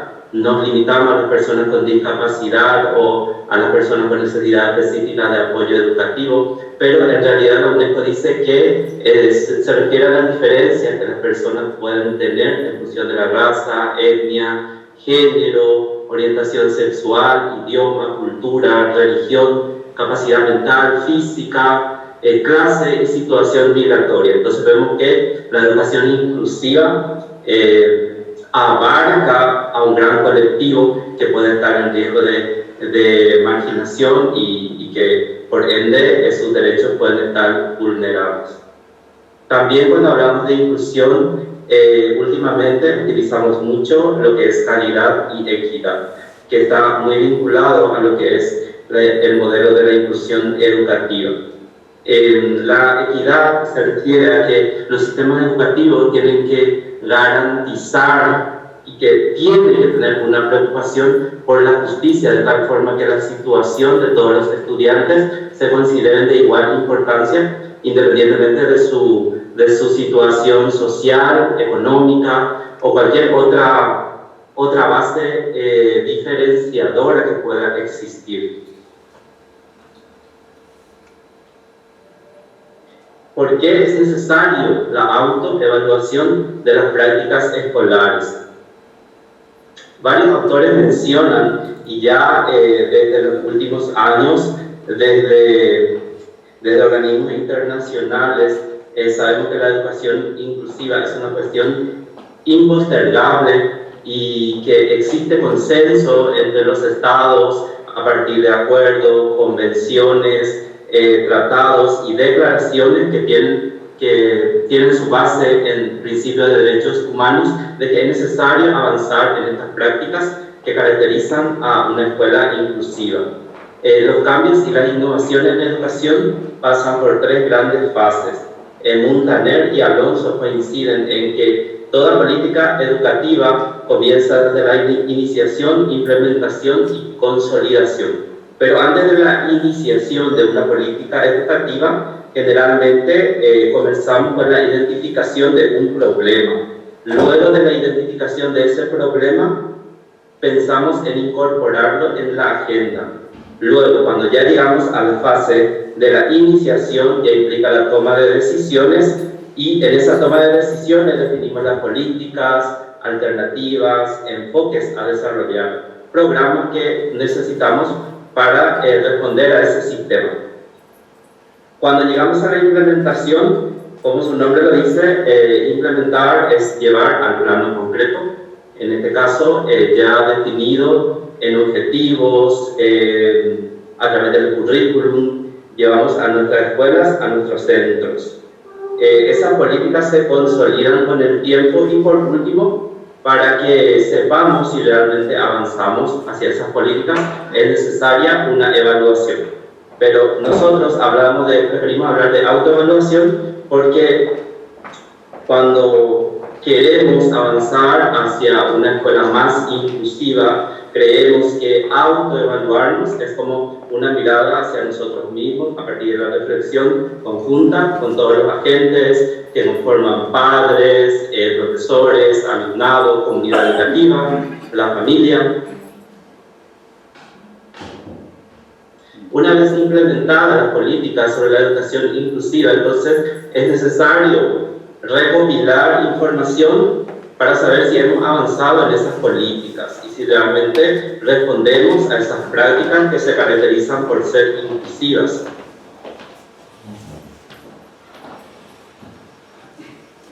Un centro educativo que aspire realmente a responder a un modelo inclusivo tiene que llegar a alcanzar buenas prácticas en la educación inclusiva, que son aquellas que proporcionan programas de alta calidad educativa para todos, sin excepciones, y en este caso promueve la presencia, la participación y el logro de todos los alumnos.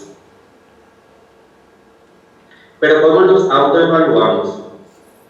Cuando ya tenemos en nuestros países, ya tenemos establecidas las políticas, ya tenemos las teorías, pero muchas veces no sabemos cómo llevarlo a la práctica. Es lo que sucede en la mayoría de los escenarios, sobre todo en las escuelas.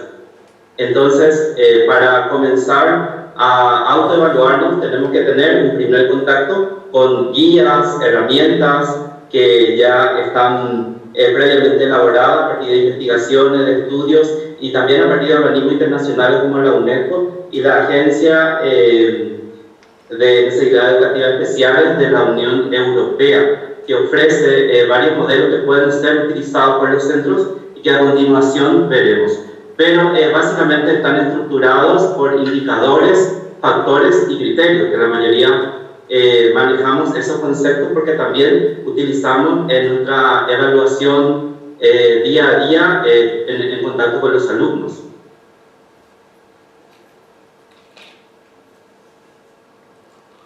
La mayoría de las guías y herramientas que surgen que se proponen para que las escuelas puedan autoevaluarse siguen este modelo que fue propuesto y desarrollado por Booth y Ainscough en el 2000 y que en el contexto del Reino Unido fue distribuido por el gobierno inglés de forma gratuita para todas las escuelas, porque fue considerado de mucho interés y también para dimensionar el potencial y la importancia de esta guía madre.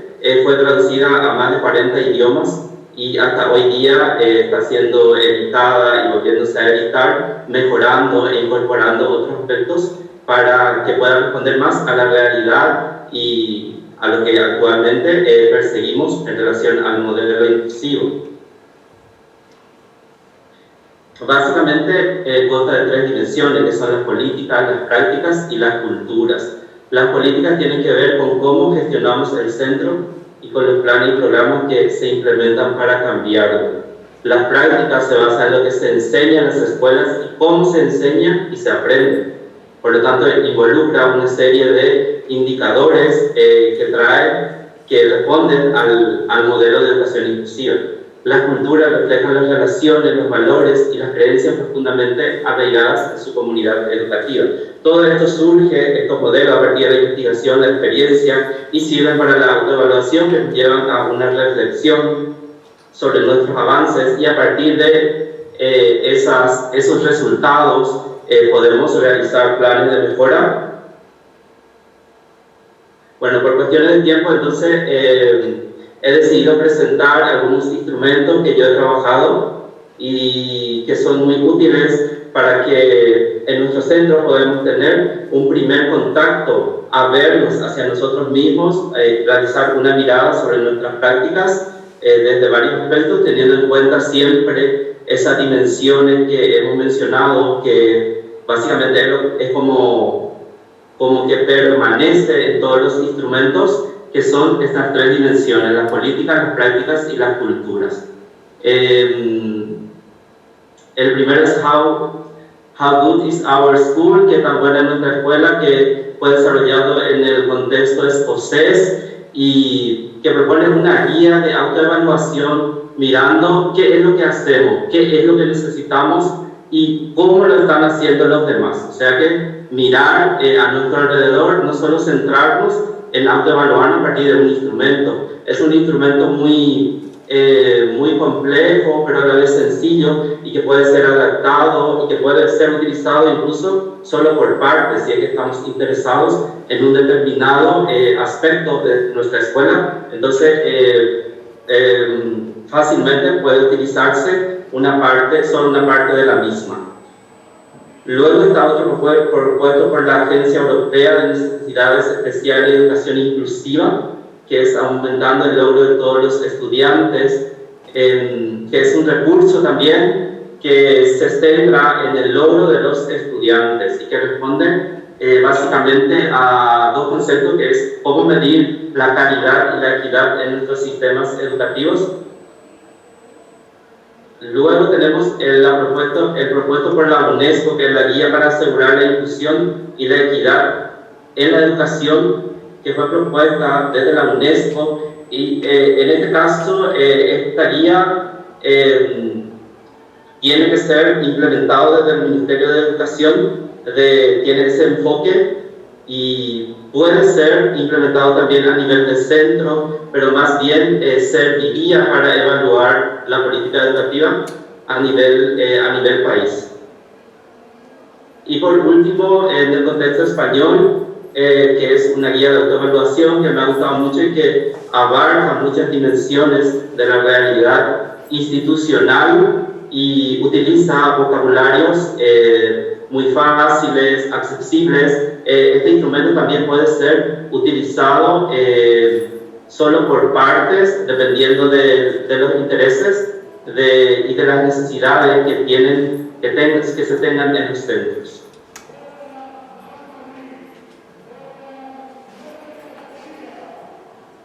Es lo que hablábamos de la guía para asegurar la inclusión. Básicamente, la metodología para utilizar estas autoevaluaciones siguen el mismo patrón. Primeramente, establecer un comité directivo, que puede ser a nivel del Ministerio de Educación o de la Administración Escolar. Si es que se realiza a nivel de centro, puede surgir a partir del interés de un líder. No precisamente tiene que ser del director, sino puede ser de un docente que manifiesta esa motivación de querer saber si estamos avanzando hacia ese proceso de inclusión educativa. Si cómo lo estamos haciendo, si estamos bien, si qué nos falta. Luego, realizar consultas.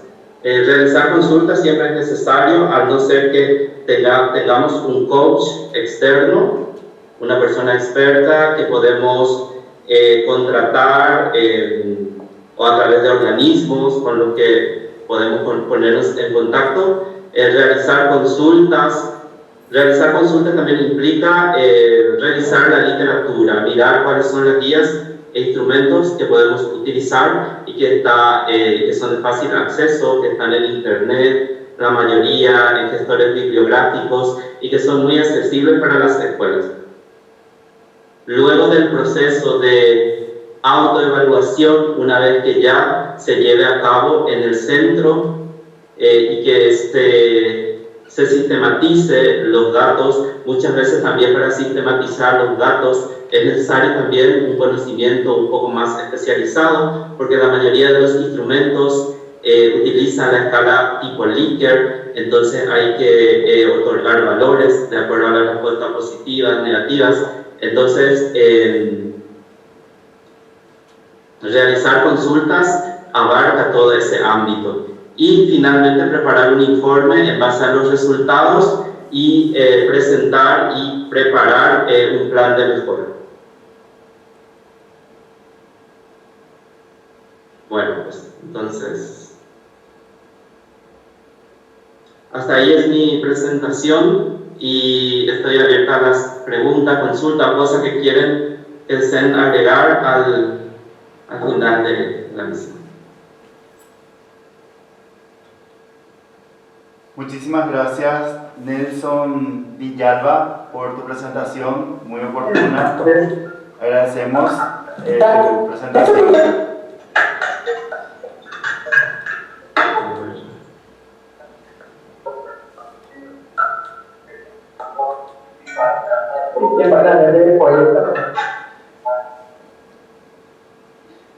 A continuación estará con nosotros el doctor Germán López Noreña, desde Colombia. Él es director general de la Fundación Red para la Educación en Iberoamérica, FREI, director de la línea de investigación en teoría e historia de la educación de la misma fundación, miembro del grupo de investigación en pedagogía infantil de la Universidad Santiago de Cali, editor internacional de la revista Otles, del Observatorio Latinoamericano Enrique Ezequiel Zamora, miembro de la red de transcomplejidad de la REDIT, asesor, director, jurado de trabajos de grado, tesis de maestría y doctorados.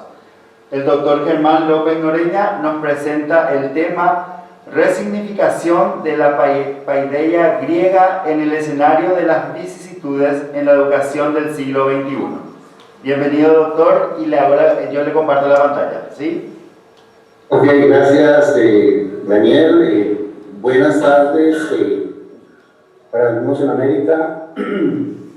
Buenas noches para los colegas y académicos que están en el contexto europeo. Quiero dar mis más sinceros agradecimientos al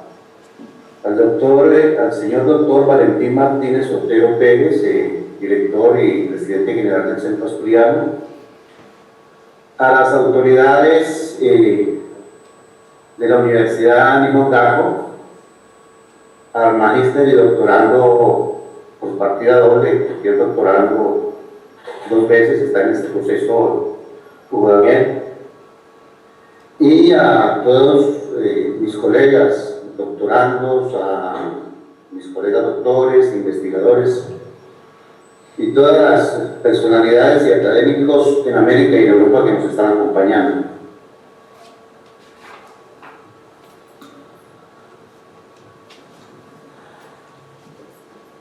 Mientras Daniel comparte, pues quiero... Ya está lista la presentación, doctor Germán. Podemos empezar.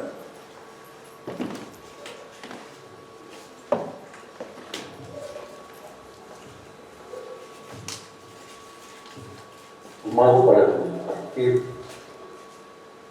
¿La estás presentando? Sí, ya está presentando, ya se está presentando. No la observo aquí, ¿qué pasará? No la veo acá. ¿Sí la ven el resto de colegas participantes? Sí, se ve. ¿Ustedes ven? No, aquí no se ve. ¿Ustedes ven o no? No, pero en su teléfono miren. Tampoco veo nada. No se ve nada. Ya, no se ve en un absoluto. segundo. Un segundo. Bueno, mientras organizamos ese problema técnico, les comento que soy el director de la Fundación Red, director y gestor de la Fundación Red. Ya se ve. Ya se ve, correcto, gracias. El director de la Fundación Red para la Educación en Iberoamérica, y es un grupo de académicos, 22, 23 académicos de América, de México, de Colombia, de Paraguay, de Portugal, de Costa Rica, de El Salvador, y me disculpan si aquellos colegas de pronto me olviden sus países, y básicamente la red está conformada por 4 líneas de investigación. teoría de historia de la educación, inclusión y diversidad, resiliencia, pedagogías, educación infantil. Estamos gestando un proceso bien interesante a nivel de América y a nivel de Europa en aras de aportar a la educación iberoamericana. La temática que les he traído para el día de hoy tiene que ver con uno de los temas que me apasiona y es la parte historiográfica. Recuerdo hacia el año 1970, en la década del 70 y 80 del siglo pasado, cuando un prestigioso académico dio la defunción, el acta de defunción a la historia. Francis Fukuyama, en uno de sus textos, nos habla de cómo la historia perece, pero la realidad es que los pueblos sin historia no tienen identidad, y recordemos que para no cometer los errores del pasado, indudablemente debemos volver a la historia. ¿Y qué observamos en las innovaciones pedagógicas? Las innovaciones pedagógicas observamos que normalmente se bebe de las fuentes de los grandes pedagogos, de los clásicos, y se generan propuestas de innovación bien interesantes. Entonces, para el día de hoy, y gracias a la invitación que le hace al centro, a Frey, y que me hace a mi persona, el magíster y doctorando Daniel y el centro asturiano, pues he traído este tema de la paideia griega, ¿no? Es un tema que yo le encuentro la significación y sentido para la educación del siglo XXI. Entonces, mirando un poquito la historia de la paideia griega, vemos 4 tipos de paideia en ese contexto de la historiografía, y vemos un primer momento la paideia arcaica, un segundo momento la espartana, un tercer momento la ateniense,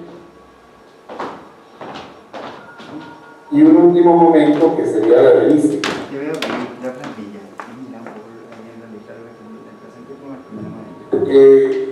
Cuando generamos la línea de investigación en teoría e historia de la educación de la Fundación de la cual soy gestor y presidente general, hicimos una revisión con el equipo de trabajo de la red sobre la existencia de grupos de investigación en teoría e historia de la educación, y observamos y ante eso tenemos que quitarnos el sombrero como respeto, como en Europa, en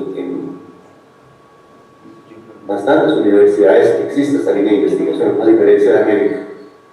En América, exceptuando de pronto la Universidad Autónoma de México y algunas universidades latinoamericanas, unas cuantas, no existe esta línea de investigación en teoría de historia de la educación, que creo que es muy significativa y muy importante. Entonces, desde esa perspectiva y desde ese contexto de historiografía, voy a hablarles un poquitico sobre algunas características en este espacio de tiempo de 10 o 12 minutos que me quedan sobre estos tipos de paideia, esta clasificación de tipología de paideia en la antigua Grecia.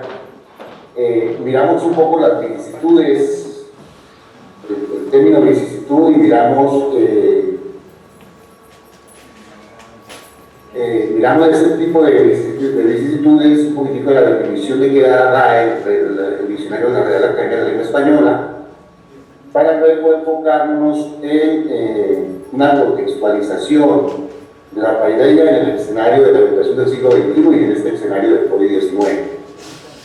Bien, sobre la paideia, habrá que hablar sobre la paideia arcaica, y pues recuerden ustedes a Homero con su obra La Ilíada y la Odisea. Sin duda tiene un efecto bien interesante con respecto al proceso formativo y educativo del griego de la antigüedad. La Ilíada representada en el valor militar, el honor, y la Odisea representada en las virtudes, los valores como la familia, la fidelidad, etcétera, etcétera. También elaboramos un poquitico el anterior. Entonces, A ese contexto de la paideia arcaica pertenece un trabajo muy interesante y es el trabajo de Hesíodo. Hesíodo de sus obras, la Teogonía, el trabajo de los días y el otro texto de Heracles, fundamenta elementos formativos de esa paideia arcaica. Obviamente entrar en un tipo de análisis profundo con respecto al trabajo de Hesíodo e incluso las trazas pedagógicas que puede tener en este momento para el siglo XXI el trabajo de Hesíodo, pues sería escenario de otra ponencia y otro conversatorio. Luego miramos nosotros la paideia espartana y vemos cómo el espíritu formativo de la Esparta de ese entonces básicamente está dirigido a la formación militar, a la formación política. Entonces hay un elemento interesantísimo en el proceso pedagógico espartano, que es la arquea, ¿sí? Que es el tipo de formación desde el punto de vista del espíritu político y del espíritu militar, porque se preparaba básicamente la juventud y los jóvenes espartanos para la guerra, para la defensa contra ciudades-estados enemigas, como Atenas, como Tebas, como Corinto, como Macedonia y como el Imperio Persa. Es muy común ver hoy en día en la televisión y en estos medios que difunden películas, que difunden series, por ejemplo, la película de los 300 espartanos. Entonces, en este escenario de la Esparta de ese entonces, de la paideia espartana, pues sobresalen personalidades como Leonidas y como Temístocles. Luego entramos al escenario de la paideia ateniense y tenemos que hablar necesariamente del siglo V, del siglo VI de Cristo, de la edad de oro, la famosa época de Pericles, donde se da el esplendor de Atenas como ciudad-estado o polis. ¿Sí? Y vemos personalidades del talante como Sócrates, como Platón en el campo de la filosofía, en el campo de la escultura Fidias y Mirón, en el campo de alto estilo de Sócrates, en el campo de la ciencia de Demócrito, tenemos a Anaxágoras y a una serie de personalidades que de una u otra manera fueron supremamente significativos para la civilización occidental, y hoy por hoy siglo XXI pues todavía tiene vigencia. Siguiendo ese recorrido de las paideias, de esa tipología de paideias, encontramos la paideia helenística, y es la expansión del pensamiento griego, de la cultura griega, a través del genio político, estrategia y militar de Alejandro Magno. Entonces, este cuadro de tipologías de paideia nos permite pensar en un proceso historiográfico muy profundo, en donde la formación del griego se inició básicamente hacia la parte del honor, luego hacia la parte del deber y las responsabilidades, y luego hay un traslape hacia ese hombre de la ciudadanía, ¿sí? Al hombre político, a los políticos. Bien, llegamos al tema allí para volver luego y vamos a las vicisitudes. Entonces recordemos que la Real Academia de la Lengua Española nos habla de la vicisitud como una inconstancia o alternación entre esos prósperos y adversos. Hemos vivido en nuestra vida, tenemos muchas vicisitudes para bien o para mal. Un tipo de vicisitud que se nos puede presentar a nosotros es visitar, por ejemplo, un lugar histórico que quisiéramos visitar, porque el nacimiento único es una vicisitud para alegría, es una vicisitud positiva, pero también se dan vicitudes en el sentido de la tristeza, por ejemplo, una vicisitud es la muerte familiar. Pues bien, el siglo XXI, específicamente en los años 2019, 2020 y 2021, estamos viviendo una vicisitud que es la pandemia de COVID-19. Cuando hablamos de pandemia de COVID-19, pues indudablemente tenemos que mirar una serie pandemias y de pestes que se han dado a nivel de la humanidad. Tenemos el caso de la epidemia de la peste antonina en el año 166, ¿sí? Te va a usar como niño. Una epidemia de la viruela, y fue llevado por las tropas que regresaban de la guerra pártica de Lucio Vero en Mesopotamia. Dicen los historiadores que efectivamente fue sarampión y viruela lo que afectó y generó un tipo de mortalidad muy alto. Luego en el 541-542, ya en época del Imperio Bizantino, tenemos la plaga de Justiniano.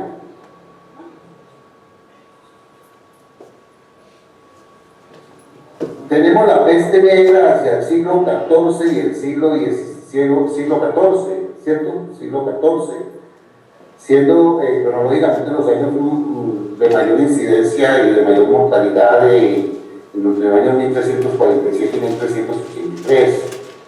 Luego sigue en ese orden la gripa rusa en el año 1889-1890, luego cólera, la cólera de 1910, haciendo claridad que en las cóleras se dieron varias invasiones, ¿sí? La gripe asiática, el virus de inmunodeficiencia adquirida, SIDA, y tenemos el COVID-19. Entonces, estas vicisitudes desde el punto de vista de la salubridad y la pandemia, de una u otra manera, han afectado el proceso educativo. Y tenemos siglo XXI, donde tenemos el COVID-19. Sería tan amable, Daniela, la otra. Bueno. Entonces, la anterior es una diapositiva en donde les presento la carátula de un libro que escribí en el año 2010. Se llama Momentos en la historiográfica de la Paideia griega, la lectura de los tiempos de la posmodernidad, donde tomo elementos de la historiografía de la Paideia, tomo elementos de las escuelas filosóficas y trato de establecer un tipo de comparativo de relación y de la necesidad que se tiene de las antiguas escuelas filosóficas griegas con respecto al momento histórico de hoy y mucho más aún en el escenario del COVID-19. Entonces yo hago la siguiente pregunta: ¿será que no es necesario ese pensamiento estoico, ese pensamiento escéptico, ese pensamiento cínico en el buen sentido de la palabra, ese pensamiento neoplatónico en el proceso de la educación del siglo XXI? ¿Sí? La doctora Chayo y la doctora Limón, lástima que ojalá se dé el espacio para que ella haga la presentación, nos iba a hablar de la parte de la resiliencia, y esto es realmente interesante. El doctor Martínez, el doctor Valentín hablaba de la resiliencia. Hace aproximadamente unos 15 o 20 días me he invitado a dar una conferencia magistral y la titulé Eclecticismo y resiliencia en la praxis pedagógica en tiempos del COVID-19. Claro, hemos tenido que ser resilientes, hemos tenido que ser eclécticos, hemos tenido que, en un escenario para la América Latina, estoy hablando específicamente de una brecha digital enorme y de un problema de ignorancia en el uso de las tecnologías de la nueva información y la comunicación por mucho docente a nivel latinoamericano. Hemos tenido que ser eclécticos, padres de familia, estudiantes, profesores, y obviamente hemos logrado grandes niveles de resiliencia.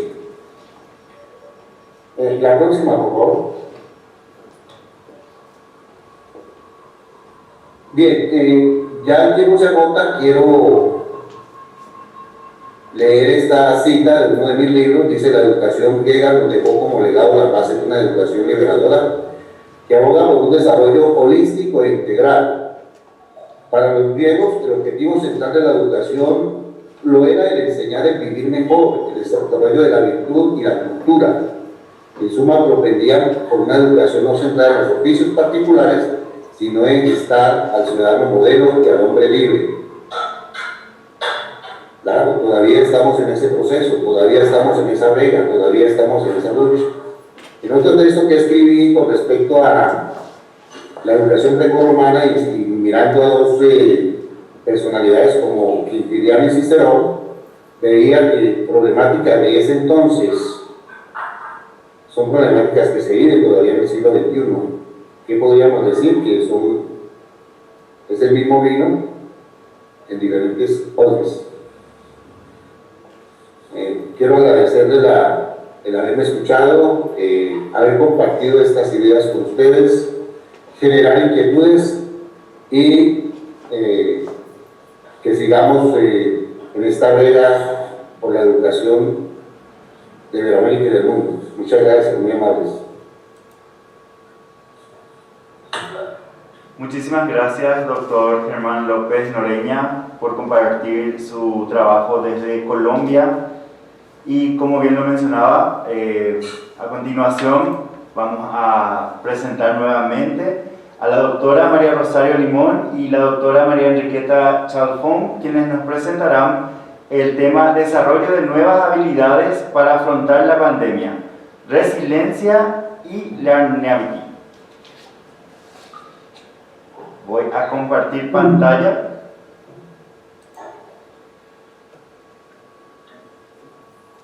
Bueno, yo hago algo, ¿le doy a compartir pantalla o no? No, desde aquí le vamos a compartir la pantalla.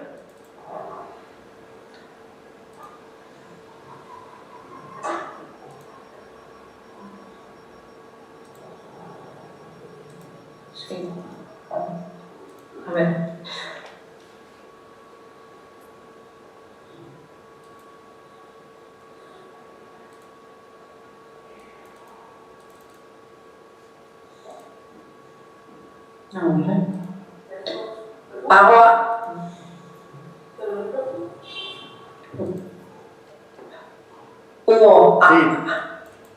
¿Hago algo? No, ahora estoy tratando de compartir pantalla para que usted pueda presentar. Gracias. Y yo te digo, ¿la pasas tú o la paso yo? La paso yo, usted me va diciendo y yo voy pasando. Muy bien, muchas gracias. Bueno, muchas gracias a todos, gracias por la presentación y siento que a veces pues pasan estas cosas y bueno, gracias. Todo se puede solucionar con voluntad y gracias por esa voluntad de solucionarlo. Esta presentación, esta comunicación o ponencia la he hecho con María Chalfón Blanco y aquí hemos querido reflejar las etapas de la vida, porque la educación a lo largo de la vida comprende todas las etapas de la vida, desde la primera infancia, la segunda, la niñez, la adolescencia, la juventud, la adultez y la vejez, las personas mayores o la tercera edad. Daniel, puedes pasarla. Perfecto. Sí, apuntaba esto, y como apuntaba el doctor Germán López, gracias también por esa intervención suya, que sin duda esto tenemos que aprender mucho de los griegos y además esa frase final, ¿verdad? Que realmente es muy importante en la educación actual traerla aquí presente. La resiliencia, como comentaba el diccionario de Cambridge, lo define como es un sustantivo que alude a la búsqueda de la felicidad y el equilibrio después de situaciones traumáticas. Incluye, además, la capacidad de recuperar una buena condición previa después de sufrir problemas o situaciones desastrosas. Esta pandemia que estamos padeciendo ha descubierto las debilidades de nuestro sistema sanitario y educativo, que sin duda tienen efectos desastrosos para la economía. El paradigma pasa por analizar lo importante que es cuidar el tejido humano para que todo lo demás funcione, y eso conlleva poner el acento en reconstruir sociedades que prioricen el bienestar de todos, respetando las diversidades y las pluralidades, y también promoviendo una cultura de la vida. Puedes pasar, Daniel, cuando quieras. Apuntaba Víctor Frank que el hombre, la persona, el ser humano, se le puede arrebatar todo, salvo una cosa, la última de las libertades humanas, que es la elección de la actitud personal ante un conjunto de circunstancias, para decidir su propio camino. Podemos pasar las elecciones. Aquí hemos querido reflejar, María y yo, algunas de las características de la sociedad actual en esta pandemia, que sin duda alguna pone el acento en la necesidad de la educación a lo largo de la vida. Por eso, de verdad, les felicito por la organización de este congreso. Sin duda, muy necesario y además desde todos los ámbitos educativos.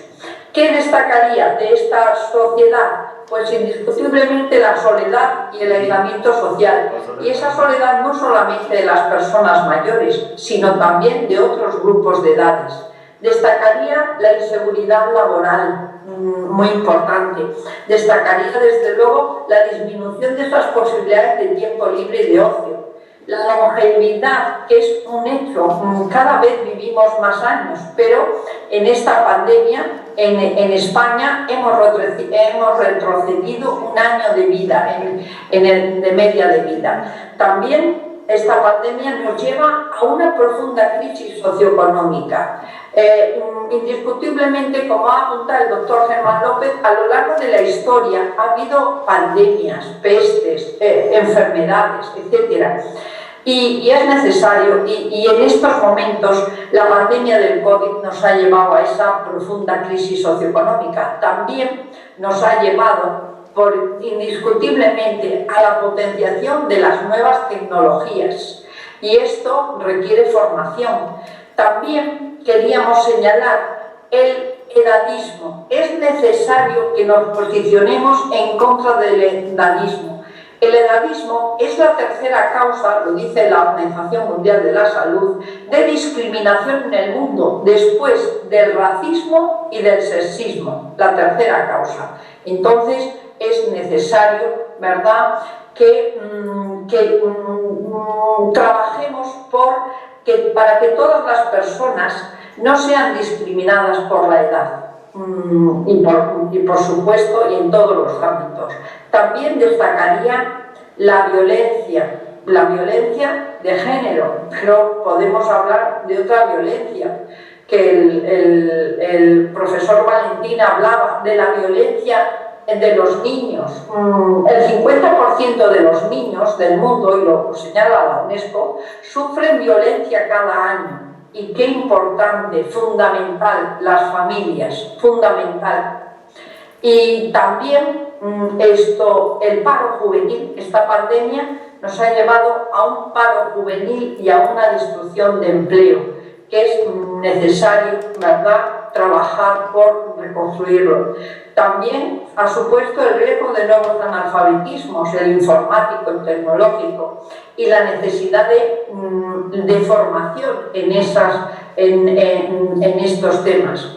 Nos ha llevado también a un sedentarismo. Cada vez pasamos más horas al ordenador, contestando correos, clases, etc. Por supuesto, la alimentación inadecuada, pero quería decir que es necesario también un replanteamiento del modelo de asistencia a las personas mayores, especialmente en residencias. Yo creo que es necesario un replanteamiento de la atención a los cuidados de los mayores y a todos los grupos de edades, pero indiscutiblemente las personas que lo han padecido más son las personas mayores, y especialmente también las que viven en residencias. Puedes pasar, Daniel.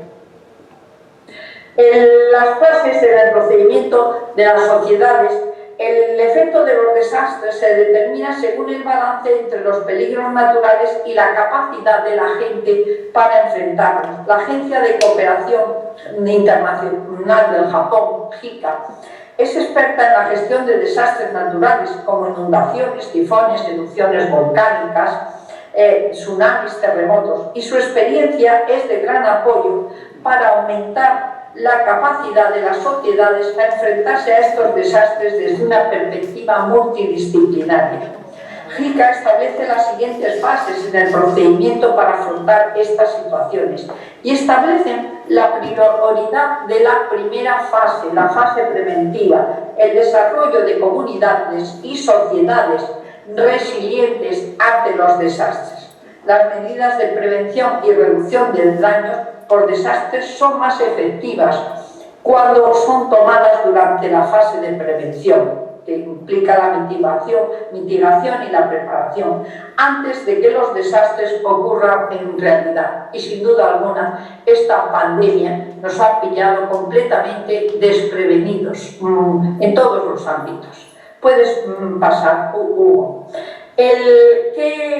Los progresos realizados en los últimos decenios en el ámbito educativo se perderán y ello afectará a más de una generación de estudiantes, sin duda. El peligro de la pérdida del curso escolar ante la dificultad de mantener la calidad de la educación a distancia por la brecha digital. El abandono de estudios a causa de falta de medios económicos, por pérdida de trabajo de los progenitores, o la interrupción de la prestación de servicios esenciales como becas de comedor a niños y comunidades desfavorecidas son algunos de los aspectos negativos por esta pandemia. Pero, sin duda, también el cierre de las aulas presenciales ha acelerado el desarrollo de la innovación y la implantación de medios digitales. Y esto es positivo en los tablets y en su defecto se ha emplazado a la utilización también de medios audiovisuales como la radio y la televisión. Este impulso del entorno digital y audiovisual obliga a la formación permanente en estas materias por parte de docentes, padres y tutores, muchos de los cuales se han visto desbordados por una carga excesiva de trabajo. La reapertura gradual de las escuelas y los centros educativos dista de alcanzar la normalidad prepandémica, pues la amenaza a los contagios está presente. Pero, sin duda alguna, tenemos unas oportunidades también. Ningún hogar sin conexión ni ordenador, más allá de la educación a distancia, el aprendizaje individualizado digital y la educación de calidad inclusiva en cuestiones de género. Puedes pasar, Daniel. Quería muy sucintamente la educación a lo largo de la vida, ¿verdad? Hay tres paradigmas educativos que han estado muy presentes y que están presentes. El primero fue el de educación permanente, con el informe del GAFOR, lejano en el tiempo pero muy presente, el aprendizaje a lo largo de la vida, con el informe de Jacques Delors, la UNESCO, y sin duda un nuevo paradigma educativo que yo invito a poner en marcha, el envejecimiento activo, propiciado por la Organización Mundial de la Salud. Puedes pasar, Daniel. Aquí, las características de la educación permanente, yo tuve la dicha de hacer la tesis doctoral de este tema de educación permanente y de adultos, y sin duda alguna, fíjense, ponía el acento en la figura del profesor, que fuese siempre no solamente un transmisor de conocimientos, sino un facilitador de conocimientos.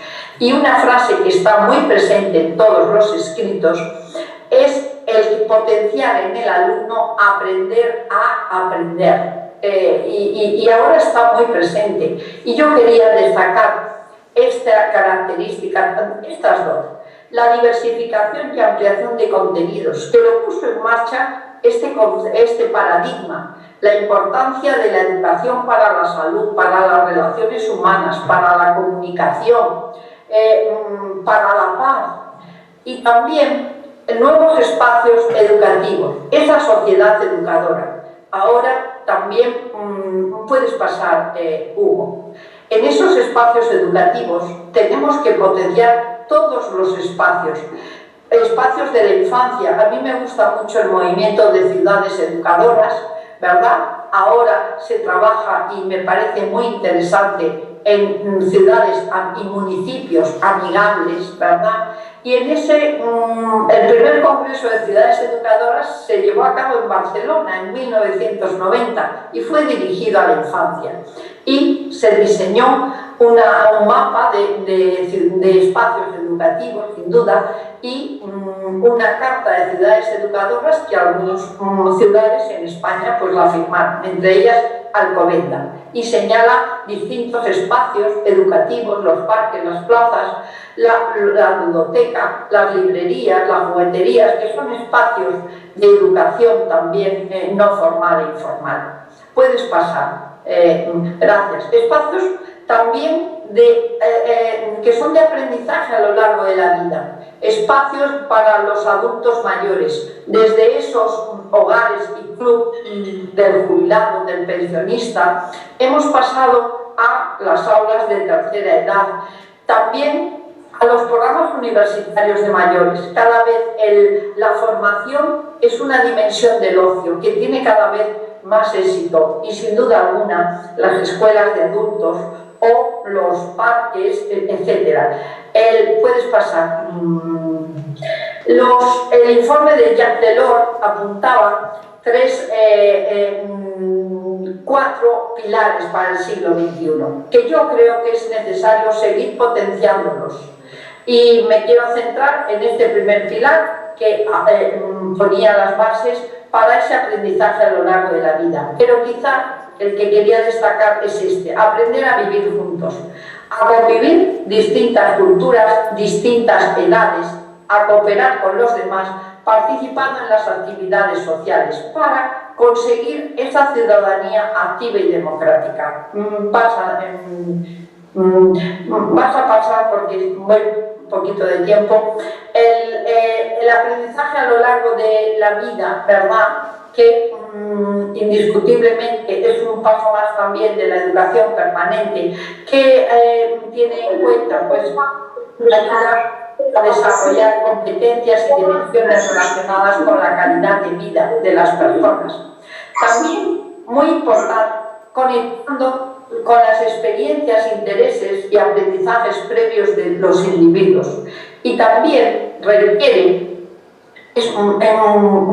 una flexibilidad y diversidad en los instrumentos de aprendizaje, de materiales, de medios educativos, de evaluación. Me ha parecido muy interesante las aportaciones que han hecho desde la evaluación desde esta pandemia, etc. Y bueno, destacaría otros, pero pasa si quieres, Daniel. El envejecimiento activo, que siempre lo asociamos con la vejez, y no, el envejecimiento activo es un nuevo paradigma educativo, y yo les invito a que lo hagan realidad desde las escuelas. El envejecimiento, que fue definido como el proceso que permite a las personas realizar su potencial de bienestar físico, psíquico y mental a lo largo de todo su ciclo vital, y participar en las sociedades de acuerdo con sus necesidades, deseos, capacidades, mientras que les proporciona protección, seguridad y cuidados adecuados cuando necesitan asistencia. Es totalmente necesario invertir en las personas para reforzar sus competencias y sus capacidades. Pasan. Los pilares del envejecimiento activo, pues hablan de educación, indiscutiblemente. Los 3 pilares de la organización son los 3 primeros. Yo he añadido que diría que es un pilar o es la base de todos ellos. La participación, la salud, la seguridad y el aprendizaje permanente. Sin duda alguna tenemos que potenciar mucho esa participación de las personas. El paradigma del envejecimiento activo, algunas de las características. Miren, asume un enfoque intergeneracional. Yo creo que desde la educación tenemos que potenciar esa educación intergeneracional. Hoy es el Día Europeo de la Solidaridad Intergeneracional. Las generaciones no pueden ser compartimentos estancos, y en esta pandemia muchas veces ha sido por una parte la generación de los mayores, la generación de los jóvenes, y a veces se está produciendo una fractura. También apunta que la actividad implica implicación y que se puede ser activo de muy diferentes maneras. Implica una ciudadanía activa, ¿verdad? Y también implica un modelo nuevo de sociedad, en que todas las personas sean protagonistas de su vida, en ese quehacer proactivo y un enfoque integral. No, esa. Bueno, las habilidades para un modelo educativo post-COVID. Esto está muy en relación también, que me ha gustado mucho la aportación que ha hecho el profesor Valentín Martínez Otero. Sin duda alguna, las habilidades, nos hemos centrado muchas veces centrados en adquirir conocimientos, y hoy es totalmente necesario potenciar desde todos los centros educativos y desde todas, primaria, infantil, universidad, etcétera, las habilidades para un modelo educativo post-COVID, como son la habilidad indiscutible de ser resilientes, la resiliencia, la perseverancia, la solidaridad, la empatía. Yo siempre se lo digo a mis alumnos, tenemos que ser empáticos. La empatía es fundamental y más para los que trabajamos en educación. También, indiscutiblemente, la comunicación, la adaptabilidad. Tenemos que potenciar y adaptarnos a esta situación que estamos viviendo. Y también me ha parecido interesante que habla de la habilidad de la compasión, de intentar, ¿verdad?, que la compasión nos lleva a crear círculos de compasión con las familias, con los vecinos, con los amigos, etc. Por supuesto, la inteligencia emocional, el pensamiento crítico, el fomentar las habilidades digitales, la creatividad y la aprender a aprender, que fue enunciado hace muchos años, pero que tenemos que seguir potenciando. Pasa esto. Las habilidades, Learnability, nos habla de un nuevo concepto que nace del ámbito empresarial y es aplicable a otros aspectos, y es referente a la capacidad y habilidad de aprender e interpretar las transformaciones y cambios a lo largo de la vida y poder interiorizarlos en acciones para poder permanecer actualizados y ser líderes de opinión. Y es uno de los rasgos más demandados que se considera la habilidad del futuro. Puedes pasar, las nuevas habilidades, las 4 Cs, que son potenciar el pensamiento crítico. También ha habido una de las aportaciones que hablaba de ese pensamiento creativo. También potenciar la comunicación y potenciar la colaboración. Sin duda alguna, ¿verdad?, es necesario trabajar en el empoderamiento para el cambio. Y la pandemia ha puesto de manifiesto las brechas sociales, educativas y culturales de los sistemas e instituciones de la sociedad. Y creo que la educación a lo largo de la vida es una oportunidad para hacer esa sociedad más inclusiva que tenemos que potenciarla entre todos nosotros. Muchas gracias y perdonen por esto, pues, porque no he sabido conectar bien esto. Gracias a todos. Muchísimas gracias. Muchísimas gracias, doctora Daniel Limón y doctora María Enriqueta Chalfón por los resultados de esta investigación presentada en este espacio. Agradecemos muchísimo su colaboración. Quiero reiterar los saludos al rector, doctor Dionisio Ortega, de la Universidad Nihon Gakuo de Paraguay, y a la senadora nacional que nos está acompañando, la doctora Hermelinda Alvarenga de Ortega. Muchísimas gracias por su apoyo desde Paraguay. Recordar que esto está siendo transmitido a través de Nihon Gakuo TV y también a través de la radio Nihon Gakuo 101.7 FM. A continuación, queremos invitar a la magíster Viviana Sánchez. Ella es becaria del programa Becal de la 8ª convocatoria, doctoranda en educación por la Universidad Complutense de Madrid, magíster en neuroeducación por la Universidad Complutense de Madrid, magíster en gestión de entidades educativas por la Universidad Católica Nuestra Señora de la Asunción, licenciada en educación profesora de la teoría y solfeo de la Escuela Nacional de Música, como así también profesora de piano de la Escuela Nacional de Música de Paraguay y fundadora de la ASO CEDINANE, el Centro de Desarrollo Integral para Niños y Adolescentes con Necesidades Educativas Especiales.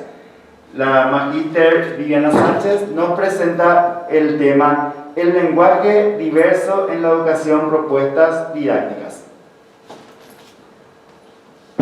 Un segundito y le voy a preparar su presentación.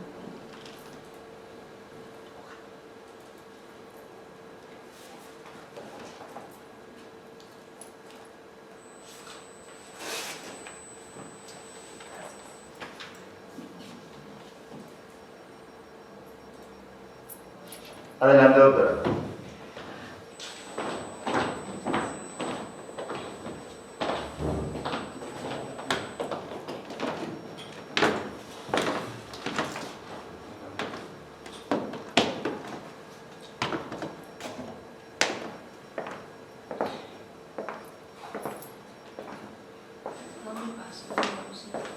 Ahí con la música más.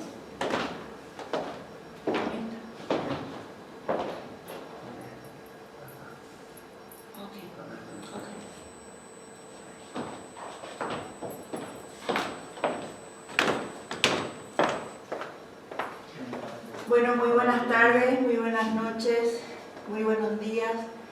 Gracias, Daniel, gracias por la invitación y para mí realmente es un honor presentar esta experiencia que se realizó en Asunción, Paraguay, en la escuela Inclúyeme, que es una escuela en la que acuden niños y adolescentes con el diagnóstico de trastorno del espectro autista. Voy a compartir el modos aprendidos del lenguaje, el lenguaje diverso en la educación. Partiendo un poco del título del Congreso, como bien lo dice, la educación a lo largo de la vida es la que nos convoca en este proceso. ¿Y qué pasa con el lenguaje? El lenguaje está inmerso en la educación y nos lleva a hacer un proceso de transformación acompañado de desafíos y de un cambio de metodología. Los modos aprendidos del lenguaje es lo que nos invita a hacer un cambio de metodología. ¿Por qué? Porque la educación es comunicar experiencias, es comunicar acciones, es comunicar saberes, pero también es comunicar nuevas prácticas y prácticas que nos lleven a dar respuesta a lo que tanto se escucha hoy, la inclusión y una atención a la diversidad dentro de un proceso de acción.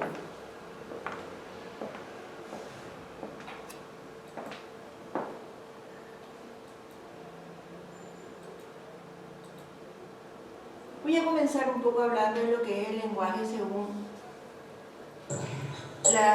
el Diccionario de Etimologías de Chile, que el lenguaje es la facultad que tiene todo ser humano de expresarse y comunicarse con los demás a través de sonidos articulados o de otros sistemas de signos. Para nosotros, el lenguaje hablado es una manera que utilizamos para comunicarnos. Entonces nosotros lo naturalizamos al lenguaje hablado como un elemento para comunicarnos con los demás. Lo que voy a mostrar un poco según la experiencia desde una mirada de los niños con trastorno del espectro autista y los adolescentes que tienen un modo diferente o modos diferentes de comunicarse, modos diferentes de lenguaje. Este lenguaje diverso, ¿y por qué es diverso? Porque el espectro es tan diverso que hay signos, señales, sonidos que nos llevan a analizar desde una observación, una meticulosa o una sistematización de elementos, que lo que realmente nosotros hicimos desde la experiencia es verle a los niños en esa diversidad de expresiones, no desde el déficit, sino que desde particularidades y volver a ese déficit que lo llaman dentro de los manuales de diagnóstico, volverlo a algo como su particularidad positiva para comunicarse. La diversidad expresa la cualidad de lo diverso o diferente. Por ser diverso, tiene que ser múltiple y abundante. La diversidad es inherente al ser humano y el lenguaje es parte de eso. De ahí que la diversidad nos lleva a plantearnos la observación a nuestros estudiantes dentro de las aulas inclusivas o dentro de las aulas que nos toca tenerlo enfrente. El lenguaje tiene tres niveles muy comprometidos en la comunicación. El primero es el lenguaje expresivo, donde yo comunico a través de la expresión o a través de una expresión, comunico lo que deseo, que el otro me escuche o que el otro sepa. De alguna manera, nosotros con el lenguaje hablado comunicamos con la palabra. Después está el lenguaje comprensivo. El lenguaje comprensivo es el entender, comprender por qué estoy aquí hoy, para qué estoy aquí, que esto es una mesa, que esto es una silla donde yo me debo sentar. El entender, yo entiendo que esto es mi cabeza, que estas son mis manos. Y a partir de eso comunicar. El lenguaje alternativo es el lenguaje, si no tengo la palabra como elemento para hablar o como lenguaje hablado instalado, entonces uso otros sistemas de comunicación, que serían las figuras, que serían en el caso los pictogramas, las señalizaciones. Entonces, si yo no veo, tengo una manera de comunicarme. Si yo no escucho, tengo una manera. Y ese es el lenguaje alternativo, que nos da otras posibilidades. A partir de eso, de esos tres pilares fundamentales del lenguaje, nosotros en la observación descubrimos o instalamos o le llamamos los modos aprendidos del lenguaje, observándole a nuestros niños cómo ellos tenían una manera diferente de comunicar algo que deseaban. El lenguaje no es solamente el habla o la palabra. Cada persona tiene una manera de lenguaje que facilita su comunicación, mejorando su interacción, tanto con los otros, su interacción socioafectiva y creando un espacio de relación. Ese espacio de relación, que bien lo nombra el doctor Humberto Maturana, es el primer momento que uno establece, el espacio de relación con los demás, con el entorno, o el espacio de relación con el libro, el espacio de relación con el lápiz, el espacio de relación con la botella. Uno crea un espacio de relación y a partir de eso se va comunicando o va interactuando. Ahora, ¿cuáles eran esos modos aprendidos del lenguaje? Desde la observación, a los niños y a los adolescentes, los modos aprendidos del lenguaje aparecen desde el lenguaje motor. Es el que comunica con el cuerpo levantando las manos o haciendo cualquier tipo de movimiento. Nosotros decidimos no llamarle el déficit, sino que es una particularidad que tiene como el niño tiene para comunicarse. El lenguaje social es la manera que él tiene de relacionarse con el otro, con la otra persona o con el ambiente. Ellos tienen una manera diferente de socializar, tienen una manera diferente, su lenguaje social es diferente. Y cómo es, tal vez simplemente estando, tal vez con una mirada, y eso es lo que logramos obtener a partir de las observaciones. El lenguaje vivencial. Así como nosotros tenemos vivencias, experiencias vividas a lo largo de nuestra vida, ellos también tienen experiencias que marcan. Nosotros solemos decir que les gustan. Por ejemplo, hay niños que les gusta abrazar, que les gusta jugar con el bolígrafo, que les gusta jugar con una servilleta, y él va creando su lenguaje vivencial y después de alguna manera comunica esas vivencias. El lenguaje emocional es el lenguaje que está motivado por las diferentes emociones. Claro, tienen una manera muy peculiar, particular de comunicar sus emociones, pero finalmente comunican de la manera que ellos pueden o que ellos saben o que ellos construyeron. El lenguaje gráfico es el que se da a partir de los dibujos, de las pinturas, de la dactilopintura. El lenguaje vestibular es el lenguaje que nosotros tenemos con las posiciones de nuestro cuerpo. El sentarnos con las manos cruzadas, el cruzarnos las piernas, esos lenguajes es el lenguaje vestibular, y esos lenguajes significan y comunican algo. Y el lenguaje tecnológico que vino a instalarse hoy día.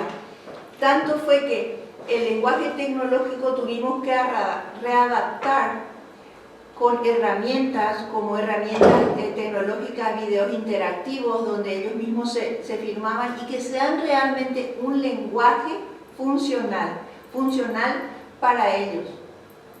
Ahora, a mí me gustaría mostrar el lenguaje sensorial.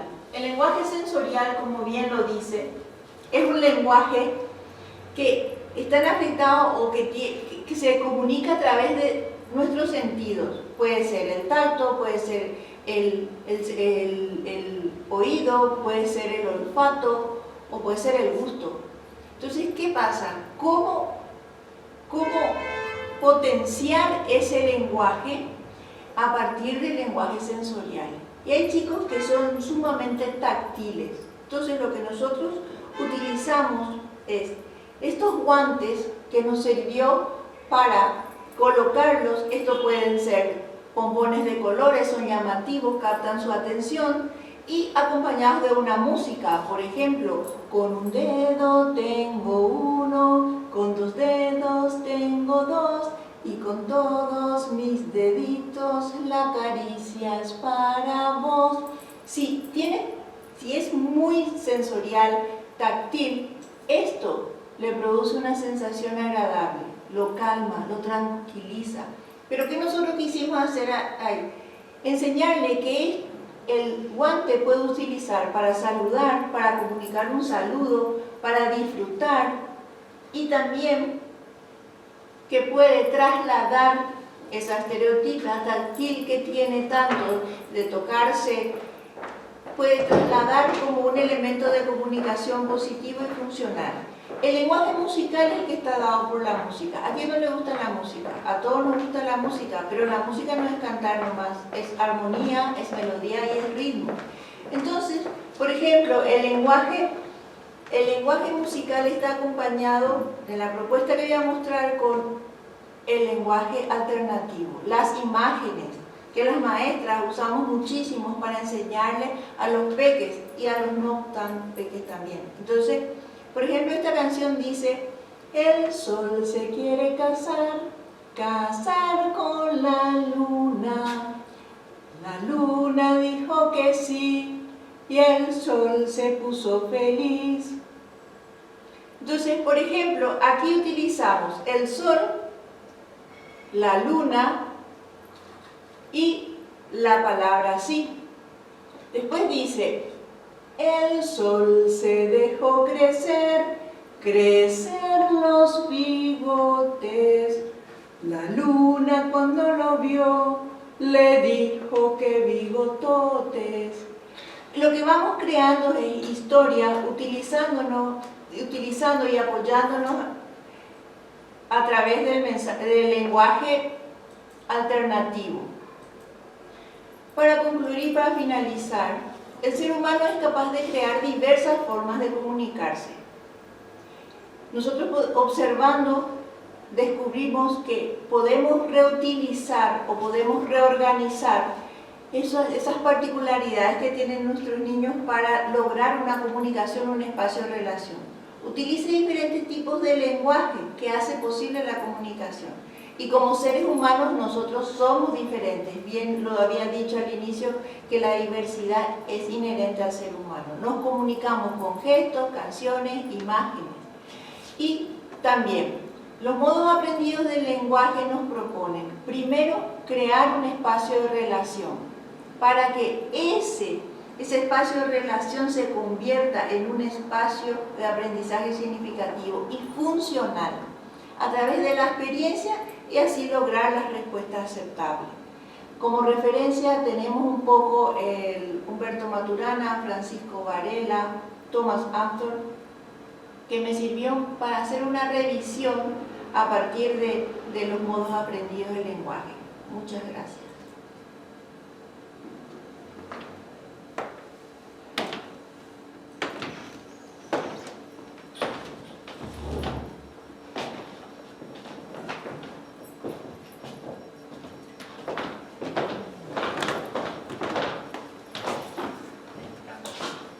Muchísimas gracias, Magíster Viviana Sánchez, por su presentación. Como siempre, muy oportuna y muy fructífera. Son prácticas que podemos llevar adelante con muy poco y que pueden lograr demasiadas cosas. A continuación, tenemos la presentación de 3 colegas, a quienes las voy a presentar de forma individual.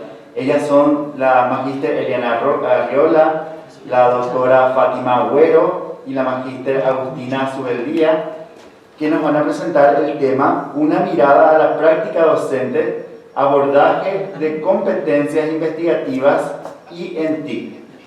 La Magíster Elena María Arriola Abogado es Magíster en Ciencias de la Educación por el Instituto Superior de Educación Dr. Raúl Peña de Paraguay, Magíster en Lingüísticas Aplicadas para la enseñanza de castellano y guaraní por la Universidad Católica Nuestra Señora de la Asunción de Paraguay. Realiza un posgrado en gestión educativa.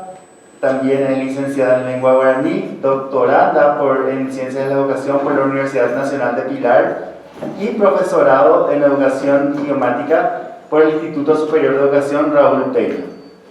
También tenemos con nosotros a la Magíster Agustina Subeldía Coronel, quien es actual participante del programa de doctorado en educación en el INAES, magíster en políticas educativas por la Universidad Alberto Hurtado de Chile, posgrado en didáctica superior universitaria por la UNINORTE, especialista en gestión y supervisión escolar para una escuela efectiva. Cuenta con una actualización en planificación y gestión por la Universidad Nacional de Asunción y es licenciada en matemáticas y estadística. También está con nosotros la máster Fátima Rocío Rodríguez, quien es máster universitario en estudios avanzados en educación social por la Universidad Complutense de Madrid. Es especialista en formación docente universitaria por la Facultad de Filosofía de la Universidad Nacional de Asunción y licenciada en Letras por la Facultad de Filosofía de la Universidad Nacional de Asunción. Sean muy bienvenidas, colegas. Y ahora voy a hacer a la compañera para que pueda presentar. Muy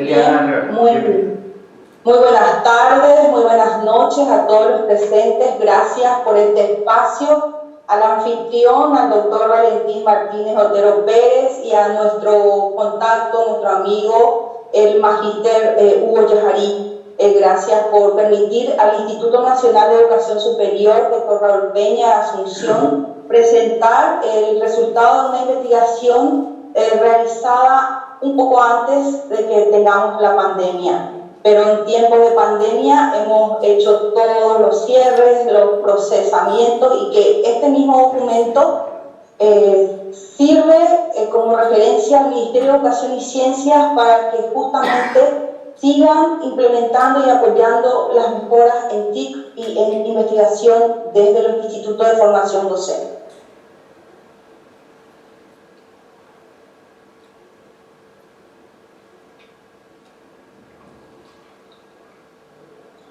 Me estoy refiriendo a la investigación denominada Una mirada a la práctica docente, abordaje de las competencias investigativas y tecnológicas, realizada justamente con el auspicio y con el cofinanciamiento por el Consejo Nacional de Ciencia y Tecnología CONACYT y el Fondo para la Excelencia de la Educación y la Investigación.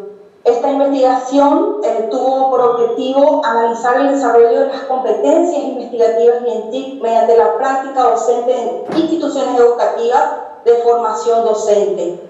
Otros objetivos de esta investigación justamente fueron identificar las estrategias utilizadas por los docentes para el desarrollo de las competencias investigativas en los institutos de formación docente, identificar estrategias empleadas por los docentes para el desarrollo de las competencias TIC, describir las actitudes de los docentes en relación al uso de las TIC en los procesos de construcción del conocimiento y delinear estrategias que posibiliten el desarrollo de competencias investigativas digitales en las instituciones formadoras de docentes. ¿A partir de qué surgió? De una necesidad, porque es evidente que nuestro contexto educativo tiene permanentemente una dinámica, un escenario de mucho cambio, y bueno, esto exigió justamente que nosotros nos centremos en esta investigación y veamos y nos ubiquemos y leamos también los documentos de las metas educativas establecidas por la OEI, en particular a la meta general octava, que consiste en fortalecer la profesión docente mediante las metas específicas de mejorar la formación inicial del profesorado de primaria, secundaria y fortalecer la capacitación continua. Una de las acciones refiere como meta específica reforzar la investigación científica y tecnológica y la innovación en la región. Tuvimos como marco referencial el modelo de integración de las TIC en América Latina con sus distintos modelos utilizados, por ejemplo, un modelo basado en modelo de laboratorio equipado con sus elementos en tecnología, un segundo modelo, el de computadoras en el aula, que responde a la creciente tendencia en las políticas TIC implementadas hacia la innovación pedagógica y la integración curricular en TIC. Y un tercer modelo que está representado por el Plan Ceibal de Uruguay, denominado 1 a 1, y que fue aplicado en varios países y, por ejemplo, también en nuestro vecino país, Argentina. Profesora Agustina Subeldía. Sí, buenas tardes. Yo soy la profesora Agustina Subeldía. Bueno, para llevar a cabo esta investigación, nosotros tuvimos en cuenta todas las instituciones de educación, de formación docente. En nuestro país existen las instituciones de formación docente y los centros regionales de educación. Los centros regionales de educación son instituciones que, además de la formación docente, tienen todos los niveles de educación, mientras que los institutos de formación docente solamente se dedican a formar docentes. Como criterio consideramos nosotros, antes que nada, que estas instituciones que hicimos selecciones intencionales, ¿verdad? De instituciones que tengan licenciamiento de certificación de calidad de instituciones de formación docente. El MEC certifica, es una especie de ANEAES en educación superior en nuestro país, que es una agencia que se encarga de certificar la educación superior. Pero como esto de formación docente se encarga el Ministerio de Educación. Tenían que ser instituciones licenciadas. En nuestro país hay 41 instituciones licenciadas. De ellas, otro criterio que tuvimos en cuenta fue que tenga mayor cantidad de formadores de docentes y que sean 3 de centros regionales y 3 de institutos de formación docente. Son 41 instituciones a nivel país las que están certificadas por el MEC, tienen ese certificado de calidad del MEC. Lo que nosotros hicimos fue seleccionar 3 centros regionales y de manera a cubrir todo el país y tener en cuenta las que tienen mayor cantidad de docentes, tomamos instituciones, el Centro Regional de Encarnación, el Centro Regional de Concepción, tomamos el Instituto de Formación Docente de Misiones, Instituto de Formación Docente de Eusebio Ayala, Instituto de Formación Docente de Paraguarí y un centro regional que es del Departamento Central, que es el de San Lorenzo, se llama Saturio Ríos. La metodología para la recolección de datos que tuvimos en cuenta fue como la investigación estuvo enmarcada dentro de un enfoque mixto. Entonces nosotros consideramos pertinente realizar entrevistas, observaciones y también algunas encuestas. ¿A quiénes les entrevistamos? Entrevistamos a los directores, porque son directores, la jerarquía superior dentro de estas instituciones son directores. Nosotros entrevistamos tanto a directores, entrevistamos a coordinadores de los institutos de formación docente del centro regional. Observamos clases, estuvimos instalados en esta, aproximadamente un mes duró la investigación, la toma de datos. Estuvimos instalados en estas instituciones, observando las clases de los docentes formadores con los estudiantes. También hicimos encuestas a los formadores de docentes. Además de la observación que hicimos, nosotros también le encuestamos, hicimos una encuesta a los docentes, también le hicimos encuesta a los estudiantes mismos, y de manera a tener una visión un poco más amplia y salirnos de esas instituciones, fuimos a las escuelas de aplicación. Las escuelas de aplicación son las escuelas donde los docentes que están siendo formados van a hacer su práctica. Entonces, queríamos tener también información sobre cómo estaban haciendo estos docentes, estos futuros docentes, su práctica fuera de los institutos de formación docente. Entonces, fue un abanico amplio de instrumentos que tuvimos que utilizar, y tuvimos una muestra bastante grande en estas 6 instituciones. El anterior, tuvimos estas 3 instituciones albergaban en total 189 docentes. Nosotros hicimos una muestra ya dentro de cada institución, hicimos muestras probabilísticas de manera a que todos los docentes que estaban ejerciendo en el instituto puedan ser seleccionados. Tomamos una muestra probabilística y con un nivel de confianza de 95%, margen de error 5%, de 128 docentes. Eso fue para los docentes. También en estas instituciones cuentan con 1059 docentes, estudiantes, futuros docentes.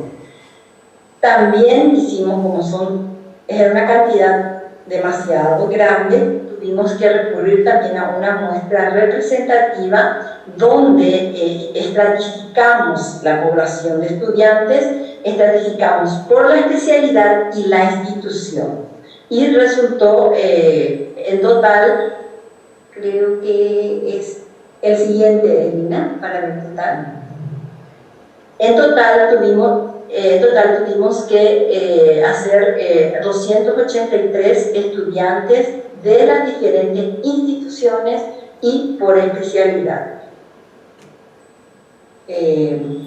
Ahora la profesora Fátima va a presentarle los resultados.